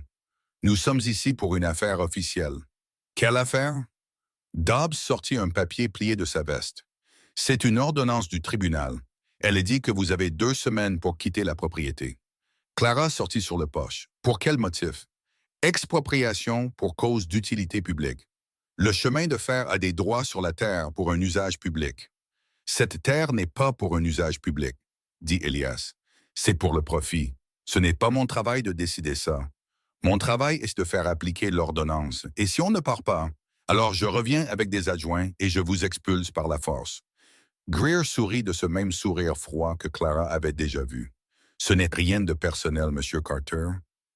Juste les affaires. Elias fit un pas en avant. Vous appelez voler des terres et des affaires. J'appelle ça le progrès. Le progrès? La voix d'Elias était basse, dangereuse. Vous détruisez la vie des gens et vous appelez ça le progrès. Je construis un chemin de fer qui apportera des emplois, du commerce, des opportunités. Qu'est-ce que vous construisez? Une école pour une poignée d'enfants qui finiront par travailler la terre de toute façon? Ces enfants méritent mieux que ça. Peut-être, mais mériter ne change pas la réalité. Les enfants s'étaient rassemblés près de la grange, regardant. Lily se tenait devant, ses petites mains serrées. Clara la vit et sentit quelque chose se briser. Elle descendit les marches, sa voix stable. « Shérif, allez-vous vraiment appliquer ça? » Dobbs semblait mal à l'aise. « C'est une ordonnance légale, madame. Légal ne veut pas se dire juste. Ce n'est pas à moi de décider. » Alors qui décide? Lui? Clara montra Greer du doigt, un homme qui n'a jamais mis les pieds dans ce canyon avant de décider qu'il valait de l'argent. « Madame, je comprends que vous soyez contrariée. Je ne suis pas contrarié. Je vous dis que si vous appliquez cette ordonnance, vous ne défendez pas la loi. Vous aidez une entreprise à voler des gens qui ne peuvent pas se défendre. » Le sourire de Greer s'estompa. « Attention, Madame Carter, des accusations comme ça peuvent vous attirer des ennuis. Est-ce une menace? C'est un conseil. » Elias se mit aux côtés de Clara. « Nous ne partons pas. » Dobbs soupira. « Alors je serai de retour dans 2 semaines avec des hommes, et ce ne sera pas agréable. Nous serons prêts. » Dobbs regarda Elias. Clara prit mal au chaland, puis les enfants qui regardaient depuis la grange. Quelque chose changea dans son expression, pas de la sympathie exactement, mais peut-être du doute. Il monta sur son cheval sans un autre mot. Greer suivit, ne s'arrêtant que pour regarder Elias. « Vous rendez ça plus difficile que nécessaire. » « Bien, dit Elias. Ils partirent, laissant derrière eux la poussière et le silence. Clara se tourna vers Elias. « 2 semaines, je sais. Qu'est-ce qu'on fait? On ne leur donne pas de raison de revenir. » Mais les raisons n'avaient plus d'importance. Le lendemain, un 2e article parut dans le Butt Independent. Pierce avait publié la nouvelle pétition avec les 37 noms, ainsi qu'un éditorial cinglant sur l'abus de l'expropriation et l'excès de pouvoir des entreprises. La réponse fut immédiate. Des lettres affluèrent au bureau de Pierce de tout le territoire, certaines de soutien, d'autres de colère, toutes bruyantes. D'autres journaux reprirent l'histoire. En 1 semaine, la lutte pour une petite école dans un canyon du Montana était devenue une lutte pour quelque chose de plus grand. Mais cela empira aussi les choses. Les familles qui avaient signé la pétition commencèrent à recevoir des visites d'hommes qu'elles ne connaissaient pas. Les livraisons à Jessup furent retardées, les prix au magasin général augmentèrent. La pression était subtile mais implacable. Un par un, les gens commencèrent à retirer leurs noms. Madame Hollis vint elle-même au canyon, les larmes aux yeux. « Je suis désolé, je ne peux pas. Ils ont menacé de saisir notre ferme. » « Ce n'est rien, dit Clara, même si ce n'était pas vrai, si c'est grave. Mais j'ai 3 enfants. Je ne peux pas prendre ce risque. » À la fin de la semaine, la pétition ne comptait plus que 18 noms. Elias s'assit à la table ce soir-là, fixant la liste qui rétrécissait. « On est en train de perdre. On n'a pas encore fini. Clara, regarde ça. Les gens ont peur. Et ils devraient. Le chemin de fer à l'argent, le pouvoir, tout. On a un bout de papier et une presse d'imprimerie empruntée. On a la vérité. La vérité ne gagne pas des combats comme ça. » Clara frappa sa main sur la table. « Alors qu'est-ce qui gagne? » Elias ne répondit pas. Elle se leva et se dirigea vers la fenêtre, la poitrine serrée. Dehors, le canyon était sombre, les étoiles brillantes et indifférentes. « Je ne suis pas venue ici pour te regarder abandonner, dit-elle doucement. Je n'abandonne pas. Je suis réaliste. Tu continues de dire ça, mais tout ce que j'entends, c'est que tu as peur. Bien sûr que j'ai peur. Je suis terrifié parce que je sais ce qui se passe quand on combat des gens comme ça. On perd et tout le monde autour de nous perd aussi. » Clara se tourna pour lui faire face. « Tu as dit à ces enfants que l'apprentissage comptait, qu'il comptait. Tu le crois? Oui. Alors prouve-le. Comment? En te tenant devant ce shérif dans 2 semaines et en le forçant à te regarder dans les yeux quand il prendra cet endroit. En t'assurant que chaque personne sur ce territoire sache ce que le chemin de fer a fait. en te battant jusqu'à ce qu'il n'y ait plus rien avec quoi se battre. Les mains d'Elias se resserrèrent sur le bord de la table. Et si ce n'est pas assez, alors au moins on saura qu'on a tout essayé. Il la regarda et elle vit à la guerre sur son visage. La peur, la colère, l'épuisement profond. Puis il se leva, se dirigea vers l'étagère et prit le journal qu'elle avait lu des semaines auparavant. Il l'ouvrit à la dernière entrée, celle où il avait écrit sur l'échec avec ses élèves. Il prit un crayon et écrivit en dessous. J'avais tort, je ne les ai pas laissés tomber. Je me suis laissé tomber moi-même. Mais je ne le ferai plus. Il ferma le journal et regarda Clara. D'accord, on se bat. Le lendemain matin, Elias fit quelque chose que Clara n'avait pas prévu. Il organisa une réunion non pas à Jessup, mais au Canyon. Il fit passer le mot à chaque famille qui avait jamais signé la pétition, à chaque personne qui avait amené son enfant à l'école, à tous ceux qui avaient montré ne serait-ce qu'un soupçon de soutien. Il ne savait pas si quelqu'un viendrait. En milieu d'après-midi, la cour était pleine. Pas tout le monde, mais assez. Des familles que Clara reconnaissait, des gens qu'elle n'avait jamais vus, même quelques-uns des villes voisines qui avaient lu sur le combat dans les journaux. Elias se tenait sur le porche, Clara à ses côtés, et fit face à la foule. « Je ne suis pas doué pour des discours », commença-t-il. « J'ai passé 8 ans à me cacher dans ce canyon parce que j'avais trop peur de me tenir devant les gens et de leur dire ce que je croyais. Alors je vais faire simple. » Il fit une pause, regardant les visages qui le fixaient. Le chemin de fer veut cette sérage. Ils ont la loi de leur côté, l'argent, le pouvoir, et qu'ils vont la prendre à moins que nous ne les arrêtions. Comment les arrêtons-nous, cria quelqu'un, en les forçant à prouver qu'ils en ont le droit, en les forçant à montrer au tribunal que cette terre est vraiment nécessaire pour un usage public, et non pour le profit, en faisant tellement de bruit qu'ils ne peuvent pas nous ignorer. Et si ça ne marche pas? La voix d'Elias se durcit. Alors on s'assure que tout le monde sache ce qu'ils ont fait. On s'assure que le nom Pacific Western Railroad devienne un avertissement, que quand les gens l'entendront, ils se souviendront de cet endroit. Ils se souviendront de l'école qu'ils ont détruite, des familles qu'ils ont bousculées, des enfants dont ils ne se souciaient pas. Jacob s'avança. « De quoi as-tu besoin de nous? J'ai besoin que vous soyez là. Dans 2 semaines, quand le shérif viendra, j'ai besoin de vous ici. Pas pour vous battre, juste pour témoigner, pour s'assurer que ce qui se passe ici ne se passe pas en silence. C'est tout? C'est tout. » La foule était silencieuse. Puis Mme Hollis, qui avait retiré son nom de la pétition, leva la main. « Je serai là. »« Moi aussi, » dit une autre voix. Un par un, les gens acceptèrent. Pas tous, mais plus que ce que Clara avait espéré. Quand la réunion se termina et que les familles partirent, Clara trouva Elias assis sur les marches du porche, la tête dans les mains. Elle s'assit à côté de lui. « Tu as bien fait. Je leur ai demandé de tout risquer. Tu leur as donné le choix. C'est plus que ce que le chemin de fer a fait. » Il la regarda, épuisé. « Tu penses vraiment que ça va marcher? Je pense que c'est la seule chance qu'on a. » Les 10 jours suivants passèrent comme dans un flou. Elias et Clara préparèrent la propriété, s'assurant que tout était documenté, photographié par un photographe itinérant que Pierce avait envoyé de Butte. Ils recueillirent des témoignages de famille, des lettres d'enfants, tout ce qui pouvait prouver la valeur de l'école. Pierce publia un autre article, celui-ci détaillant l'ordonnance du tribunal et appelant des témoins publics à assister à l'expulsion. Il envoya des copies aux législateurs, aux juges, à toute personne influente. Le chemin de fer répondit avec ses propres déclarations, calmes et corporatives, qualifiant l'école de désagrément mineur et la protestation de réaction émotionnelle excessive. Mais la tension continuait de croître, et avec elle la pression. 3 jours avant la date limite, un homme arriva au Canyon, bien habillé, calme, portant une mallette en cuir. Il se présenta comme Thomas Farrow, un avocat. « Je ne suis pas ici au nom du chemin de fer, dit-il immédiatement. Je suis ici parce que j'ai lu votre situation et je pense que vous êtes traité injustement. » Elias était méfiant. « Que voulez-vous? Aider? Bénévolement. Pourquoi?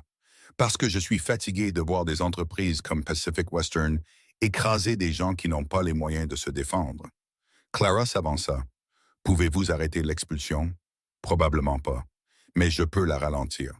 Déposer des requêtes, demander des audiences, les forcer à prouver leur cas, au lieu de simplement obtenir une approbation automatique. Combien de temps pouvez-vous la ralentir? Des semaines, peut-être des mois si on a de la chance. Elias regarda Clara. Elle hocha la tête. D'accord, dit Elias, faites-le. Farrow passa les 2 jours suivants à rédiger des documents, à déposer des requêtes, à présenter des arguments que Clara comprenait à peine mais auxquels elle faisait confiance. Le matin où le shérif devait arriver, Farrow se tenait à côté d'Elias et Clara sur le porche, sa maillette ouverte, les papiers prêts. La cour était de nouveau pleine. Des familles, des enfants, des citadins, même quelques journalistes que Pierce avait convaincus de venir. Dobbs arriva à midi avec 4 adjoints. Il regarda la foule et son visage pâlit. Greer était avec lui et son expression passa de la confiance à la colère quand il vit Farrow. « Qui diable êtes-vous? » exigea Greer. « Thomas Farrow. Je représente Monsieur et Madame Carter. C'est une expulsion légale. Vous ne pouvez pas l'arrêter. En fait, je peux la retarder. J'ai déposé une requête pour contester la revendication d'expropriation. Vous aurez besoin d'une audience avant de pouvoir procéder. » La mâchoire de Greer se crispa. C'est une tactique dilatoire, c'est la loi. Dobbs regarda Farrow puis Greer. A-t-il raison? Greer ne répondit pas immédiatement. Finalement, entre ses dents serrées, oui. Dobbs se tourna vers Elias. On dirait que vous avez obtenu un sursis. Combien de temps? Demanda Clara. L'audience est dans 6 semaines, dit Farrow. Greer s'approcha d'Elias, sa voix basse. Tu crois que tu as gagné? Tout ce que tu as fait, c'est de faire durer les choses, et quand ce sera fini, tu perdras quand même. Peut-être, dit Elias, mais tu devras regarder chacune de ces personnes dans les yeux quand tu le feras. Gray regarda la foule, les enfants qui observaient, les journalistes qui prenaient des notes. Son visage devint rouge. Il se tourna et monta sur son cheval sans un autre mot. Dobbs et les adjoints suivirent. Quand ils furent en partie, la foule éclata. Pas des acclamations, exactement, plutôt du soulagement. Un soulagement épuisé et fragile. Farrow rangea sa mallette. Ce n'est pas fini. Ils vont vous attaquer plus durement maintenant, je sais, dit Elias. Mais vous nous avez acheté du temps, utilisez-le. Ce soir-là, après que tout le monde soit parti et que le canyon soit de nouveau silencieux, Clara et Elias s'assirent sur le porche. 6 semaines, dit Clara. 6 semaines. Qu'est-ce qu'on en fait? On enseigne, on maintient l'école en activité. On s'assure que lorsque la date du tribunal arrivera, on aura quelque chose qui vaut la peine de se battre. Clara posa sa tête sur son épaule. Tu penses vraiment qu'on peut gagner ça? Non, mais je pense qu'on peut leur faire regretter d'avoir essayé. Elle sourit, un sourire fatigué mais réel. C'est suffisant. Le lendemain matin, les enfants revinrent. Pas tous, mais la plupart, et des nouveaux aussi, des enfants qui avaient entendu parler du combat et voulaient en faire partie. Elias se tenait devant eux, craie à la main, et enseignait comme un homme qui savait que le temps était compté. Clara regardait depuis l'embrasure de la porte, la poitrine serrée par quelque chose qu'elle ne pouvait nommer. De la fierté peut-être, ou de la peur, ou les deux. Mais au fil des jours et de la croissance de l'école, quelque chose d'autre grandit aussi. Le sentiment qu'ils avaient franchi une ligne, que peu importe ce qui se passerait dans 6 semaines, ils avaient déjà changé quelque chose. Les familles commencèrent à venir au canyon pour des raisons autres que l'école. Pour aider aux réparations, pour apporter de la nourriture, pour parler. L'endroit qui avait été silencieux et vide à l'arrivée de Clara était maintenant plein, désordonné, bruyant et vivant. Et puis, 3 semaines avant la date du tribunal, Pierce envoya un télégramme. Bailleur de fonds du chemin de fer exposé. Scandale en cours, tenez bon. Clara le lut 2 fois, son cœur battant. Qu'est-ce que ça veut dire? Elias prit le télégramme, sa main tremblant légèrement. Je ne sais pas, mais on dirait qu'on n'est plus seul. Le scandale éclata 2 jours plus tard, et une première page des journaux de tout le territoire. Un législateur d'État lié à Pacific Western avait été surpris en train d'accepter des pots de vin pour faire approuver des expropriations.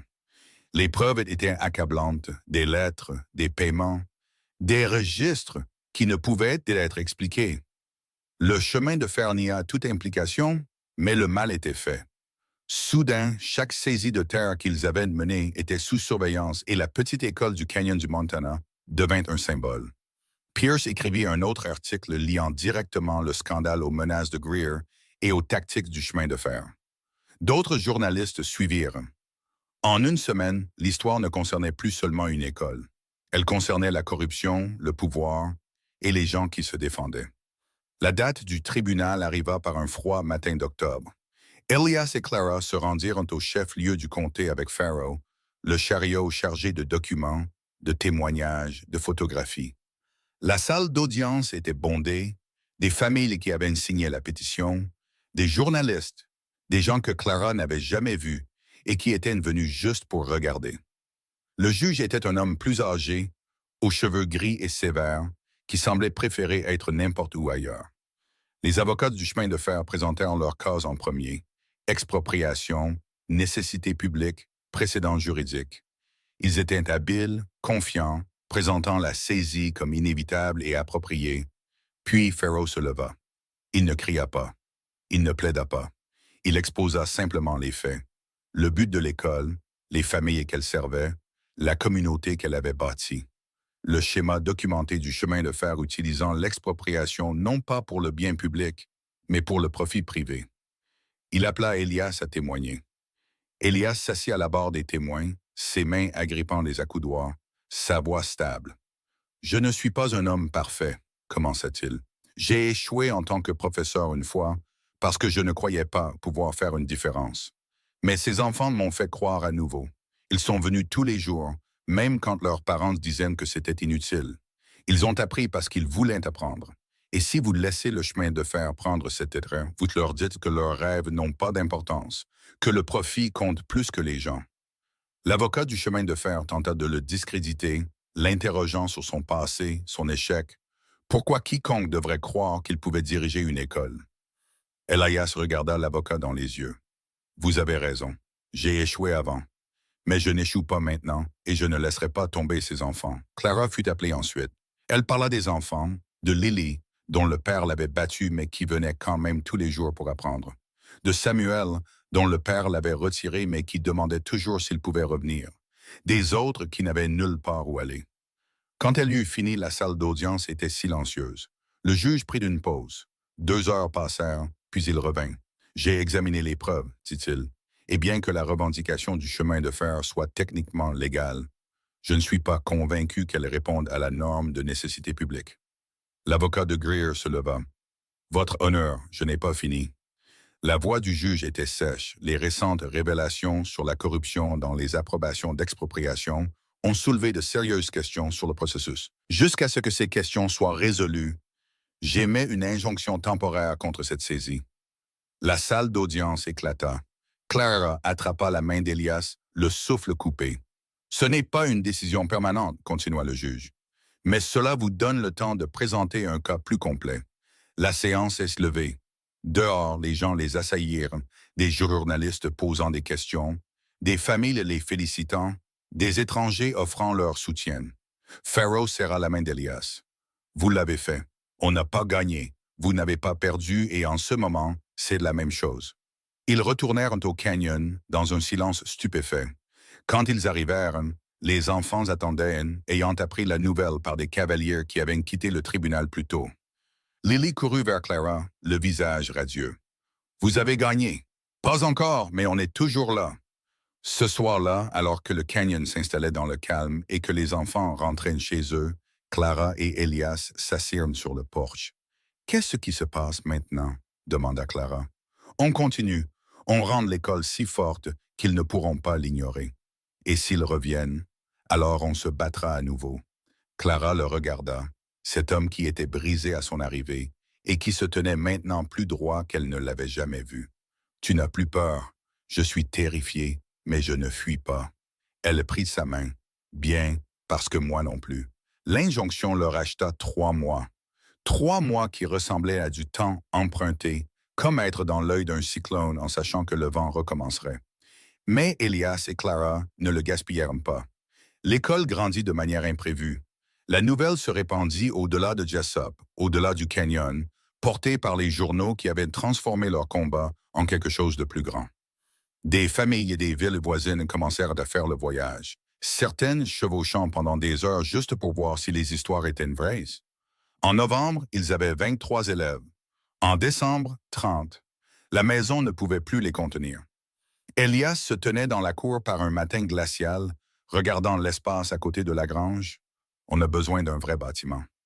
Clara resserra son manteau contre le vent. Avec quel argent? Je ne sais pas, mais on ne peut pas continuer à entasser les enfants dans une maison qui n'a pas été conçue pour ça. Peut-être qu'on n'a pas besoin d'argent. Il la regarda. Que veux-tu dire? Je veux dire qu'on demande de l'aide. Les familles qui nous ont soutenus, les gens en ville qui ont signé la pétition, on leur demande de nous aider à le construire. Tu penses qu'ils le feront? Je pense qu'ils te surprendront. Elle avait raison. Quand la nouvelle se répandit que l'école avait besoin d'un bâtiment, les gens se présentèrent. Pas tout le monde, mais assez. Jacob apporta du bois de sa propriété. Brennan fit donc de clous et d'outils du magasin à prix coûtant. Des hommes que Clara n'avait jamais rencontrés apparurent avec des marteaux et des scies, prêts à travailler. Le bâtiment se monta lentement, prenant forme à travers les matins gelés et les courtes journées d'hiver. Ce n'était pas luxueux. Une seule pièce avec un poêle à bois, des fenêtres qui ne fermaient pas tout à fait, des bancs au lieu de bureaux, mais c'était à eux. Le jour où ils déplacèrent les leçons dans le nouveau bâtiment, Elias se tenait à l'avant, craie à la main, et regarda les enfants assis devant lui. 30 visages, tous en attente. Il avait passé 8 ans convaincu qu'il n'avait plus rien à enseigner. Maintenant, il avait à peine le temps de suivre. Clara enseignait la lecture et l'écriture le matin, tandis qu'Elias s'occupait de l'arithmétique et de l'histoire l'après-midi. Il séparait les plus grandes des plus jeunes quand ils le pouvaient, les combinait quand ils ne le pouvaient pas. C'était désordonné, chaotique, épuisant, et ça fonctionnait. Les enfants apprenaient. Pas parfaitement, pas sans difficulté, mais ils apprenaient. Samuel, dont le père l'avait emmené de force des mois auparavant, commença à revenir en cachette pendant la journée, quand son père était au champ. Lily, qui avait à peine parlé à son arrivée, lisait maintenant à voix haute aux plus jeunes avec une confiance qui serrait le cœur de Clara. Et puis, il y avait les nouveaux. Un garçon nommé Thomas, dont la famille avait perdu sa ferme et vivait dans un chariot à la lisière de la ville. Des jumelles dont la mère travaillait comme blanchisseuse et ne pouvait pas se permettre de les garder à la maison. Un adolescent nommé Robert, qui n'était jamais allé à l'école de sa vie, mais qui se présenta un jour et demanda s'il était trop tard pour commencer. Elias lui dit non, il n'était jamais trop tard. Mais même si l'école grandissait, l'ombre du chemin de fer ne disparut jamais tout à fait. Greer ne revint pas lui-même, mais sa présence persistait. Des rumeurs circulaient que Pacific Western préparait un dossier pour l'expiration de l'injonction, qu'il faisait une pression sur les législateurs pour changer les lois en leur faveur, qu'il cherchait n'importe quelle excuse pour discréditer l'école. Farrow envoyait des mises à jour régulières, la plupart prudentes. Le scandale avait nui à la réputation du chemin de fer, mais il ne les avait pas arrêtés. Ils ralentissaient, étaient plus prudents, mais ils n'avaient pas abandonné. Ils attendent, écrivit Farrow dans une lettre, que nous fassions une erreur, que l'attention du public s'estompe, que quelque chose tourne en leur faveur. Clara lut la lettre à voix haute à Elias après que les enfants soient rentrés chez eux. Alors on ne fait pas d'erreur. On tient à peine le coup comme ça, alors on tient plus fort. Il se frotta le visage, épuisé. Tu penses parfois à ce qui se passera si on perd. Tous les jours, et je pense à ce qui se passera si on gagne. Il la regarda, attendant. Si on gagne, continua Clara, ça veut dire que ces enfants ont un avenir. Ça veut dire que les familles qui se sont battues pour ça n'ont pas à vivre dans la peur. Ça veut dire que quelque chose de bien s'est produit dans un endroit où la plupart des gens n'attendaient rien. Et si on perd, alors on aura essayé, et ça aussi, ça compte. Elias resta silencieux un long moment. Puis il se leva, se dirigea vers la fenêtre et regarda le canyon. Je pensais que ce n'était pas assez d'essayer, que si on ne réussissait pas, l'effort était gaspillé. Qu'est-ce que tu penses maintenant? Je pense que j'avais tort, parce que même si on perd tout demain, ce qu'on a construit ici, ce que tu as construit ici, c'est réel, et ça ne disparaît pas juste parce que quelqu'un prend de la terre. Clara se leva et se mit à côté de lui. On ne va pas perdre demain. Comment le sais-tu? Parce que je ne nous laisserai pas faire. Il faillit sourire. Tu as l'air sûr de toi. Il faut bien que l'un de nous le soit. L'hiver s'installa et le canyon devint un lieu de routine. Leçon du matin, corvée de l'après-midi, soirée passées à préparer le lendemain. Les enfants venaient à mitoufler dans des manteaux trop fins et des bottes qui avaient été transmises trop de fois, Mais il venait, et lentement, tranquillement, quelque chose changea. Les parents qui avaient été méfiants commencèrent à rester après avoir déposé leurs enfants, posant des questions, observant les leçons. Certains d'entre eux n'avaient pas appris à lire eux-mêmes, et Clara vit la façon dont leurs yeux s'attardaient sur les ardoises, la façon dont ils se penchaient quand Elias expliquait quelque chose. Un après-midi, une mère nommée Ruth s'approcha de Clara avec hésitation. « Serait-il possible que je reste? Pendant les leçons, je veux dire. Bien sûr, mais pourquoi? » Le visage de Ruth rougit. « Je n'ai jamais appris à lire. Ma fille m'apprend ce qu'elle apprend ici. Mais je pensais que peut-être, si je l'entendais moi-même, Clara sentit sa gorge se serrer. Vous êtes à la bienvenue à tout moment. En janvier, il y avait 5 adultes qui assistaient aux leçons aux côtés des enfants. En février, 12. Les bancs devinrent plus bondés, la pièce plus bruyante, mais personne ne se plaignit. Un soir, Elias se tenait à l'avant, enseignant à un groupe mixte d'enfants et d'adultes comment faire des divisions longues, et Clara regardait depuis l'embrasure de la porte. C'était ce qu'il avait voulu il y a 8 ans, pas seulement enseigner aux enfants, mais montrer aux gens qu'ils étaient capables de plus. Et c'était là, désordonné, imparfait et réel. Mais le chemin de fer n'en avait pas fini. Début mars, un avis arriva. L'injonction expirait dans 30 jours et le tribunal avait fixé une audience finale. Si Elias et Clara ne pouvaient pas prouver que l'école répondait à un besoin public essentiel, la revendication d'expropriation serait maintenue. Farrow arriva 2 jours plus tard, le visage sombre. C'est le moment. Dernière chance. Que devons-nous faire? Demanda Clara. Prouver que l'école était irremplaçable, que sa fermeture causerait un préjudice mesurable à la communauté. Témoignages, registres de présence, preuves de résultats, tout ce qui montre que ce n'est pas juste une belle idée, mais une nécessité. Elias regarda la pile de papier sur la table. Plan de cours, registre de présence, notes des parents. On a tout ça. Bien, mais ça pourrait ne pas suffire. Le chemin de fer fait venir des experts, des économistes, des gens qui soutiendront que la Terre vaut plus en tant que ligne de chemin de fer qu'en tant qu'école. Comment combattons ça? Vous rendez ça personnel. Vous mettez des visages sur les chiffres. Vous faites voir aux juges ce qui sera perdu si cet endroit disparaît. Clara hocha la tête. Alors c'est ce qu'on fera. Ils passèrent les 3 semaines suivantes à rassembler tout ce qu'ils pouvaient. Des lettres de parents décrivant comment leurs enfants avaient changé. Des témoignages d'adultes qui avaient appris à lire pour la première fois. Des registres de présence montrant une croissance constante. Des photographies de l'école, des élèves, de la communauté qui s'était formée autour d'elle. Pierce vint de Booth pour aider, amenant un photographe et un journaliste qui passèrent 2 jours à tout documenter. L'article qui en résulta fut publié avec le titre « Ce que signifie une école quand c'est tout ce que vous avez ». Il se propagea plus vite que tout ce que Pierce avait écrit auparavant, copié par des journaux de tout le territoire, lu dans des villes dont Clara n'avait jamais entendu parler. Des lettres de soutien affluèrent non seulement du Montana, mais d'aussi loin que le Colorado et le Wyoming. Mais Greer ne resta pas silencieux. Une semaine avant l'audience, le chemin de fer publia ses propres déclarations. Ils firent venir des économistes qui soutinrent que l'impact de l'école était minime par rapport aux emplois que le chemin de fer créerait. Ils engagèrent des écrivains pour rédiger des éditoriaux affirmant qu'Elias et Clara entravaient le progrès pour un gain personnel. Ils trouvèrent même quelques familles prêtes à dire publiquement que l'école était inutile, que l'apprentissage traditionnel à la maison était suffisant. C'était coordonné, professionnel et efficace. L'opinion publique, qui avait basculé en leur faveur après le scandale, commença à vaciller. Clara lut un des éditoriaux à voix haute, sa voix tremblant de colère. Ils nous traitent d'égoïstes, disent qu'on retarde toute une région parce qu'on veut garder un projet de vanité. Elias ne leva pas les yeux des papiers qu'il triait. Ils ont peur, ils n'ont pas l'air d'avoir peur. Ils n'essaieraient pas si fort s'ils pensaient avoir déjà gagné. Et s'ils ont raison, si on retarde vraiment les gens? Il la regarda enfin. Tu crois ça? Non, mais si le juge le croit, alors on s'assure qu'il ne le croit pas.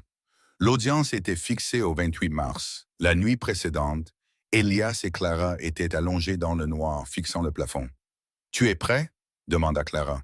« Non, moi non plus. » Il se tourna pour la regarder. « Si ça se passe mal, Ça ne se passera pas mal.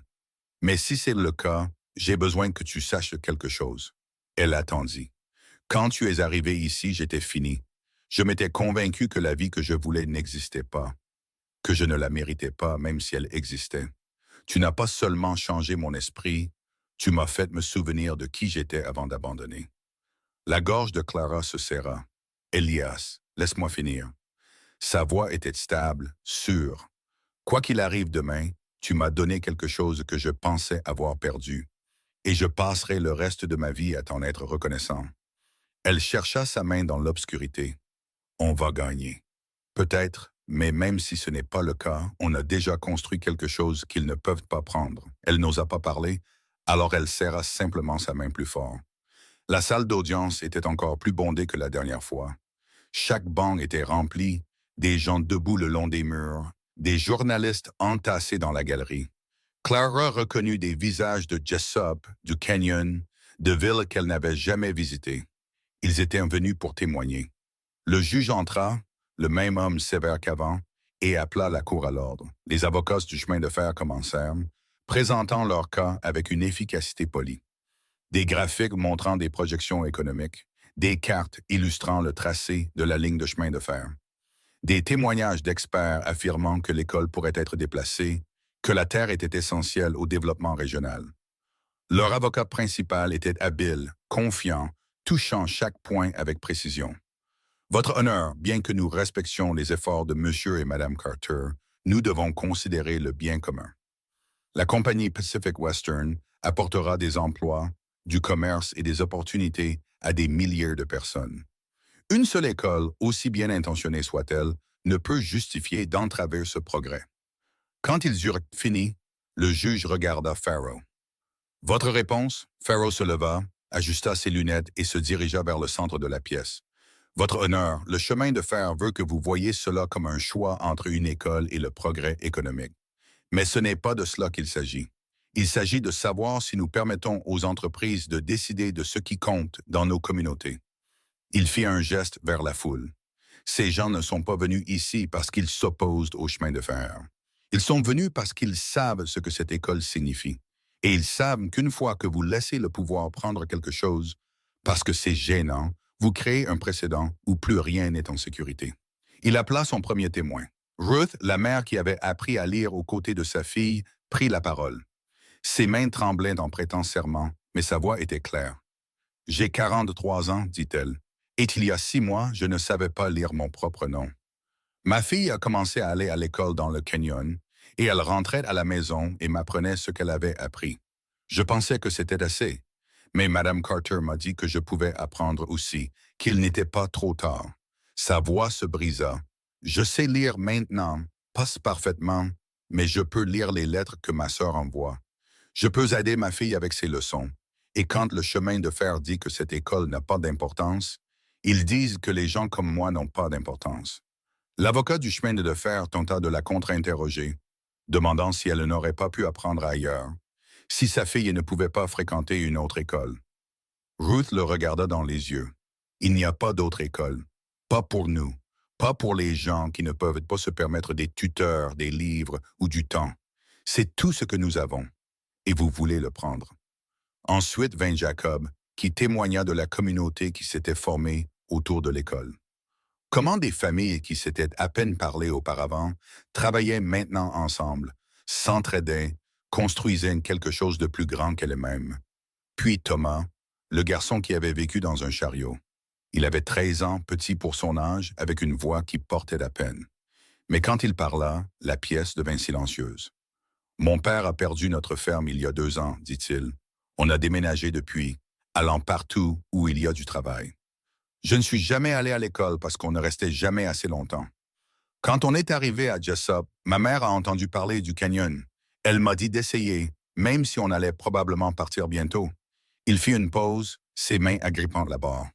Monsieur Carter n'a pas demandé combien de temps je resterais. Il m'a juste enseigné. Et pour la première fois, j'ai senti que j'étais bon à quelque chose, que je comptais. Il regarda le juge.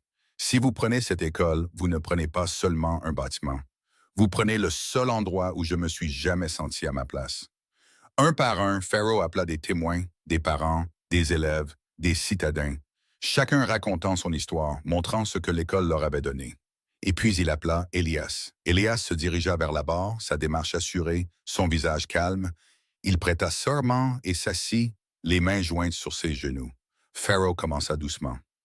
Monsieur Carter, parlez au tribunal de votre parcours. J'étais enseignant. Il y a 8 ans, je dirigeais une école dans une ville à l'est d'ici. Le conseil municipal l'a fermée, disant que c'était un gaspillage de ressources. Je ne me suis pas battu assez fort pour la sauver, et quand elle a fermé, je suis parti. Pourquoi êtes-vous parti? Parce que je pensais avoir échoué. Je pensais que si je ne pouvais pas garder une école ouverte, je n'avais rien à faire dans l'enseignement. Qu'est-ce qui a changé? Elias regarda Clara, assise au premier rang. Ma femme est arrivée et elle m'a fait réaliser que je n'avais pas laissé tomber l'école. Je m'étais laissé tomber moi-même parce que j'avais laissé la peur m'empêcher de réessayer. Et maintenant, je sais mieux. L'échec, ce n'est pas de partir après avoir perdu. C'est de refuser de se battre en premier lieu. L'avocat du chemin de fer se leva pour le contre-interrogatoire. Il était plus âgé, les cheveux gris, avec le genre de visage qui avait tout vu et n'avait été impressionné par rien. Monsieur Carter, vous admettez avoir échoué auparavant. Qu'est-ce qui vous fait penser que vous n'échouerez pas à nouveau? Je pourrais, mais je préfère échouer en essayant que réussir en abandonnant. C'est un beau sentiment, mais le sentiment n'éduque pas les enfants. Les ressources, si. Les enseignants formés, si. Les installations appropriées, si. Quelles qualifications avez-vous pour diriger une école? J'ai 8 ans d'expérience dans l'enseignement et 30 élèves qui apprennent. 30 élèves dans un canyon de la frontière. Comment cela se compare-t-il aux centaines d'emplois que le chemin de fer créera? Ces emplois ne signifieront pas grand-chose pour des enfants qui ne savent pas lire les contrats qu'ils signent. Un murmure parcourut la salle d'audience. Le visage de l'avocat se crispa. Monsieur Carter, n'est-il pas vrai que vous faites cela pour une rédemption personnelle? Que vous utilisez ces enfants pour vous sentir mieux par rapport à vos échecs passés? La mâchoire d'Elias se crispa. Pendant un instant, Clara pensa qu'il pourrait perdre son sang-froid. Mais quand il parla, sa voix était stable. Vous avez raison. Je fais cela pour la rédemption, parce que j'ai passé 8 ans à croire que je ne comptais pas, que ce que je faisais ne comptait pas. Et ces enfants m'ont prouvé le contraire. Ils sont venus tous les jours, même quand c'était difficile, même quand les gens leur disaient que c'était inutile. Et ils ont appris. Pas parce que je suis parfait, mais parce qu'ils le voulaient. Il se pencha en avant. Alors oui, je fais ça pour moi. Mais je le fais aussi pour eux, parce qu'ils méritent une chance. Et si vous prenez cette terre, vous leur dites qu'ils n'en méritent pas. L'avocat tenta de pousser plus loin, mais le juge l'interrompit. Je pense que nous en avons assez entendu. Autre chose, conseiller? Pharaoh se leva. Un témoin de plus, votre honneur. Il appela Clara. Elle se dirigea vers la barre, son cœur battant, ses mains stables. Elle prêta serment et s'assit, croisant le regard de Pharaoh. Madame Carter, pourquoi êtes-vous venue dans ce canyon? Parce que j'avais besoin d'un endroit où aller. J'ai répondu à une annonce pour une épouse par correspondance parce que je n'avais pas d'autres options. Et qu'avez-vous trouvé en arrivant? Un homme qui avait abandonné, une maison qui ressemblait à une tombe, et une pièce fermée à clé pleine de livres qui prouvaient qu'il avait autrefois tenu à quelque chose. Qu'est-ce qui vous a fait rester? Clara regarda Elias. Parce que j'ai vu ce qu'il ne pouvait pas voir, qu'il n'était pas fini, qu'il avait encore quelque chose à donner. Et j'ai pensé que peut-être si je restais, je pourrais l'aider à le trouver. L'avez-vous fait? Non, il l'a trouvé lui-même. Je ne l'ai juste pas laissé abandonner avant qu'il ne le fasse. Pharaoh hocha la tête. Le chemin de fer prétend que cette école est un projet personnel, un effort de vanité. Que répondez-vous à cela? Je dis qu'ils ont peur, parce que cette école ne nous concerne pas. Elle concerne ce qui se passe quand les gens réalisent qu'ils n'ont pas à accepter ce qu'on leur donne, qu'ils peuvent construire quelque chose de mieux. L'avocat du chemin de fer se leva. Madame Carter, vous êtes ici depuis moins d'1 an. Qu'est-ce qui vous fait penser que vous comprenez cette communauté mieux que des gens qui y ont vécu toute leur vie? Je ne le prétends pas. Mais je comprends ce que c'est que de s'entendre dire qu'on ne mérite pas plus. Et je sais ce que ça signifie quand quelqu'un vous dit que vous avez tort. C'est très touchant, Mais la réalité est que cette terre a de la valeur. Une valeur qui profite à plus de gens que votre petite école ne le pourra jamais. La voix de Clara se durcit. Vous continuez de parler de valeur comme si elle ne se mesurait qu'en argent, mais ce n'est pas la seule chose qui compte. Ces enfants qui apprennent à lire, ces parents qui peuvent enfin aider leurs enfants, cette communauté qui se rassemble, ça aussi, ça a de la valeur. Et si vous ne pouvez pas voir ça, alors c'est vous qui ne comprenez pas cet endroit. L'avocat tenta de répondre, mais le juge leva la main. Ça suffit. Descendez, Madame Carter. Clara retourna à son siège, les jambes tremblantes. Elias chercha sa main et la serra. Farrow fit sa plaidoirie finale, exposant tout ce qu'ils avaient présenté, les témoignages, les registres, l'impact sur la communauté. Il soutint que le chemin de fer n'avait pas prouvé que la terre était essentielle, seulement pratique. Que l'expropriation était destinée à une véritable nécessité publique, pas au profit des entreprises. L'avocat du chemin de fer contre-attaqua avec l'économie, le progrès, le bien commun. Il était poli, persuasif, touchant chaque point juridique avec précision. Quand les deux parties eurent fini, le juge se renversa dans sa chaise, son expression indéchiffrable. « Je vais prendre une pause pour examiner les preuves. La cour se réunira dans 2 heures. » L'attente fut une agonie. Clara et Elias s'assirent dehors sur un banc, regardant les gens aller et venir sans parler. Finalement, Farrow les trouva. « Quoi qu'il arrive, vous avez fait tout ce que vous pouviez. C'est censé me faire sentir mieux? » demanda Clara. « Non, mais c'est la vérité. » Quand la cour se réunit, la salle tomba dans le silence. Le juge avait l'air fatigué, comme si la décision lui avait coûté quelque chose. « J'ai examiné toutes les preuves présentées, » commença-t-il. « Et ce n'est pas un cas facile. Les deux parties ont présenté des arguments convaincants. » Le cœur de Clara se serra. Le chemin de fer a raison de dire que la terre a une valeur économique, que la ligne de chemin de fer apporterait des emplois et du commerce à la région. Et dans des circonstances normales, cela serait suffisant pour une revendication d'expropriation. La main d'Elias se resserra sur la sienne, mais ce ne sont pas des circonstances normales. Le récent scandale de corruption législative a jeté le doute sur le processus par lequel beaucoup de ces revendications ont été approuvées. Et plus important encore, les témoignages que j'ai entendus aujourd'hui m'ont convaincu que cette école répond à un besoin public essentiel qui ne peut être facilement reproduit. Le juge regarda Elias et Clara. Monsieur et Madame Carter ont démontré que leur école fournit une éducation aux enfants et aux adultes qui n'en auraient autrement aucune. Ils ont montré des résultats mesurables, un soutien communautaire et un niveau de dévouement qui, franchement, fait honte à de nombreuses institutions établies. Il fit une pause. Le chemin de fer n'a pas suffisamment prouvé que cette terre spécifique est essentielle à leur tracé, seulement qu'elle est pratique. Et la commodité n'est pas un motif d'expropriation. Clara cessa de respirer. Par conséquent, je statue en faveur des défendeurs. La revendication d'expropriation est rejetée. L'injonction est rendue permanente. La terre reste à Monsieur et Madame Carter. La salle d'audience éclata. Des gens acclamant, criant, pleurant, des journalistes se bousculant vers la porte, les avocats du chemin de fer semblant abasourdis. Clara se tourna vers Elias et il la prit dans ses bras, la serrant si fort qu'elle pouvait à peine respirer. « On a gagné », murmura-t-elle. « On a gagné. » Mais le combat n'était pas complètement terminé. Le chemin de fer fit appel, prolongeant l'affaire de 6 mois. Mais l'attention du public, le scandale et le raisonnement du tribunal rendirent leur victoire impossible. En octobre, ils abandonnèrent l'appel et dévièrent la ligne de chemin de fer, annonçant cela comme une décision volontaire pour éviter toute controverse supplémentaire. Greer ne revint jamais au Canyon. Clara apprit plus tard qu'il avait été réaffecté, discrètement écarté après que l'entreprise ait décidé qu'il était devenu plus un handicap qu'un atout. L'école continua de grandir. Au printemps suivant, ils avaient 52 élèves et une liste d'attente. Elias engagea 2 autres enseignantes, toutes 2 des femmes de Jessup qui avaient appris à lire au Canyon et voulaient donner en retour. Ils ajoutèrent un 2e bâtiment, celui-ci financé par des dons de tout le territoire. Des gens qui avaient lu sur le combat et voulaient soutenir ce qu'ils avaient construit. Le Canyon, qui avait autrefois ressemblé à une tombe, devint un centre de vie.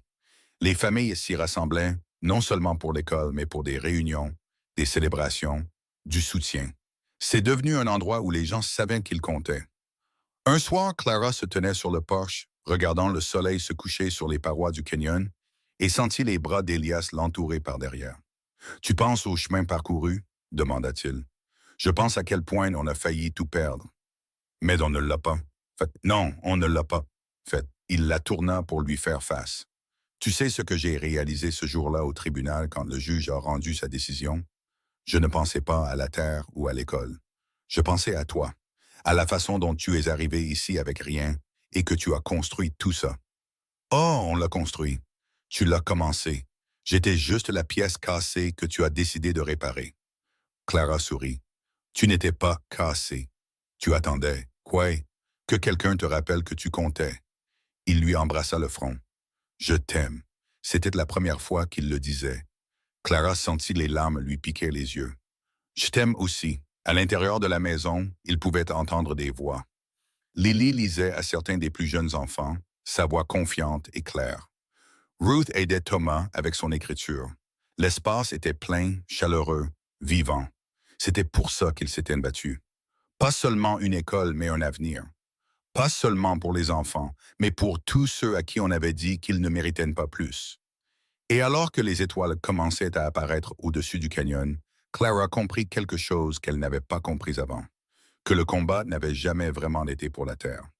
Il avait été de croire que les gens, des gens brisés, imparfaits, en difficulté, pouvaient construire quelque chose qui comptait. Elle était venue dans ce canyon sans rien attendre. Elle avait tout trouvé. Les années qui suivirent ne furent pas faciles. Il y eut des hivers rudes, des élèves en difficulté, des familles qui déménagèrent. Il y eut des moments où les fonds de l'école manquaient, où les enseignants partaient pour de meilleures opportunités, où Elias et Clara se demandaient s'ils pouvaient continuer. Mais ils continuèrent, parce qu'ils avaient appris que le travail n'était pas d'être parfait. C'était d'être présent, d'essayer, de refuser d'abandonner même quand abandonner serait plus facile. Au moment où Clara eut 40 ans, l'école avait éduqué plus de 300 élèves. Certains étaient devenus enseignants eux-mêmes. D'autres avaient créé des entreprises, s'étaient présentés à des élections, avaient construit des vies qu'ils n'auraient jamais cru possibles. Samuel, le garçon dont le père l'avait emmené de force, revint jeune homme. Il avait appris à lire seul en utilisant des livres qu'il avait empruntés à la bibliothèque du canyon qu'Elias avait construite. Maintenant, il voulait devenir enseignant. Elias l'engagea sur le champ. Lily grandit pour devenir écrivaine, publiant des histoires sur la vie à la frontière qui furent lues dans tout le pays. Elle crédita toujours l'école du canyon comme l'endroit qui lui avait appris que les mots avaient du pouvoir. Thomas, qui avait vécu dans un chariot, devint ingénieur. Il conçut des ponts, écrivit des lettres à Elias et Clara chaque année, et nomma sa première fille Clara. Et Ruth, la mère qui avait appris à lire à 43 ans, lança un programme d'alphabétisation pour adultes qui s'étendit à 5 autres villes. L'école du canyon devint un modèle. D'autres communautés lancèrent des efforts similaires, inspirés par ce qu'Elias et Clara avaient construit. L'idée que l'éducation n'était pas seulement pour les enfants, qu'il n'était jamais trop tard pour apprendre, que les gens méritaient une chance quelles que soient leurs circonstances, elle se propagea. Et tout a commencé dans un canyon tranquille du Montana, avec un professeur brisé et une épouse désespérée qui refusèrent d'abandonner. Pour leur 10e anniversaire, Clara et Elias se tenaient devant l'école, maintenant 3 bâtiments, avec une bibliothèque et une salle à manger où les familles se réunissaient pour des repas communautaires. Plus de 100 personnes étaient venues pour célébrer, y compris des familles qui avaient déménagé, mais étaient revenues juste pour ça. Pierce fit un discours sur la façon dont la lutte contre le chemin de fer avait changé les lois du territoire, rendant l'abus de l'expropriation plus difficile. Farrell parla de la façon dont leur cas avait créé un précédent utilisé dans les salles d'audience de tout l'Ouest. Mais le moment dont Clara se souvint le plus fut quand Lily Hay, maintenant âgée de 17 ans, se leva et lut quelque chose qu'elle avait écrit. Il y a 10 ans, ma mère m'a amené dans une maison dans un canyon parce qu'elle ne savait pas quoi faire d'autre. J'avais peur, j'étais blessé et convaincu que je ne comptais pas. Monsieur et Madame Carter ne m'ont pas seulement appris à lire. Ils m'ont appris que j'avais de la valeur, que mon histoire comptait, que je pouvais devenir quelque chose de plus que ce qu'on m'avait dit. Elle regarda Clara, les larmes aux yeux. Vous m'avez sauvé. tous les deux. Et vous nous avez tous sauvés.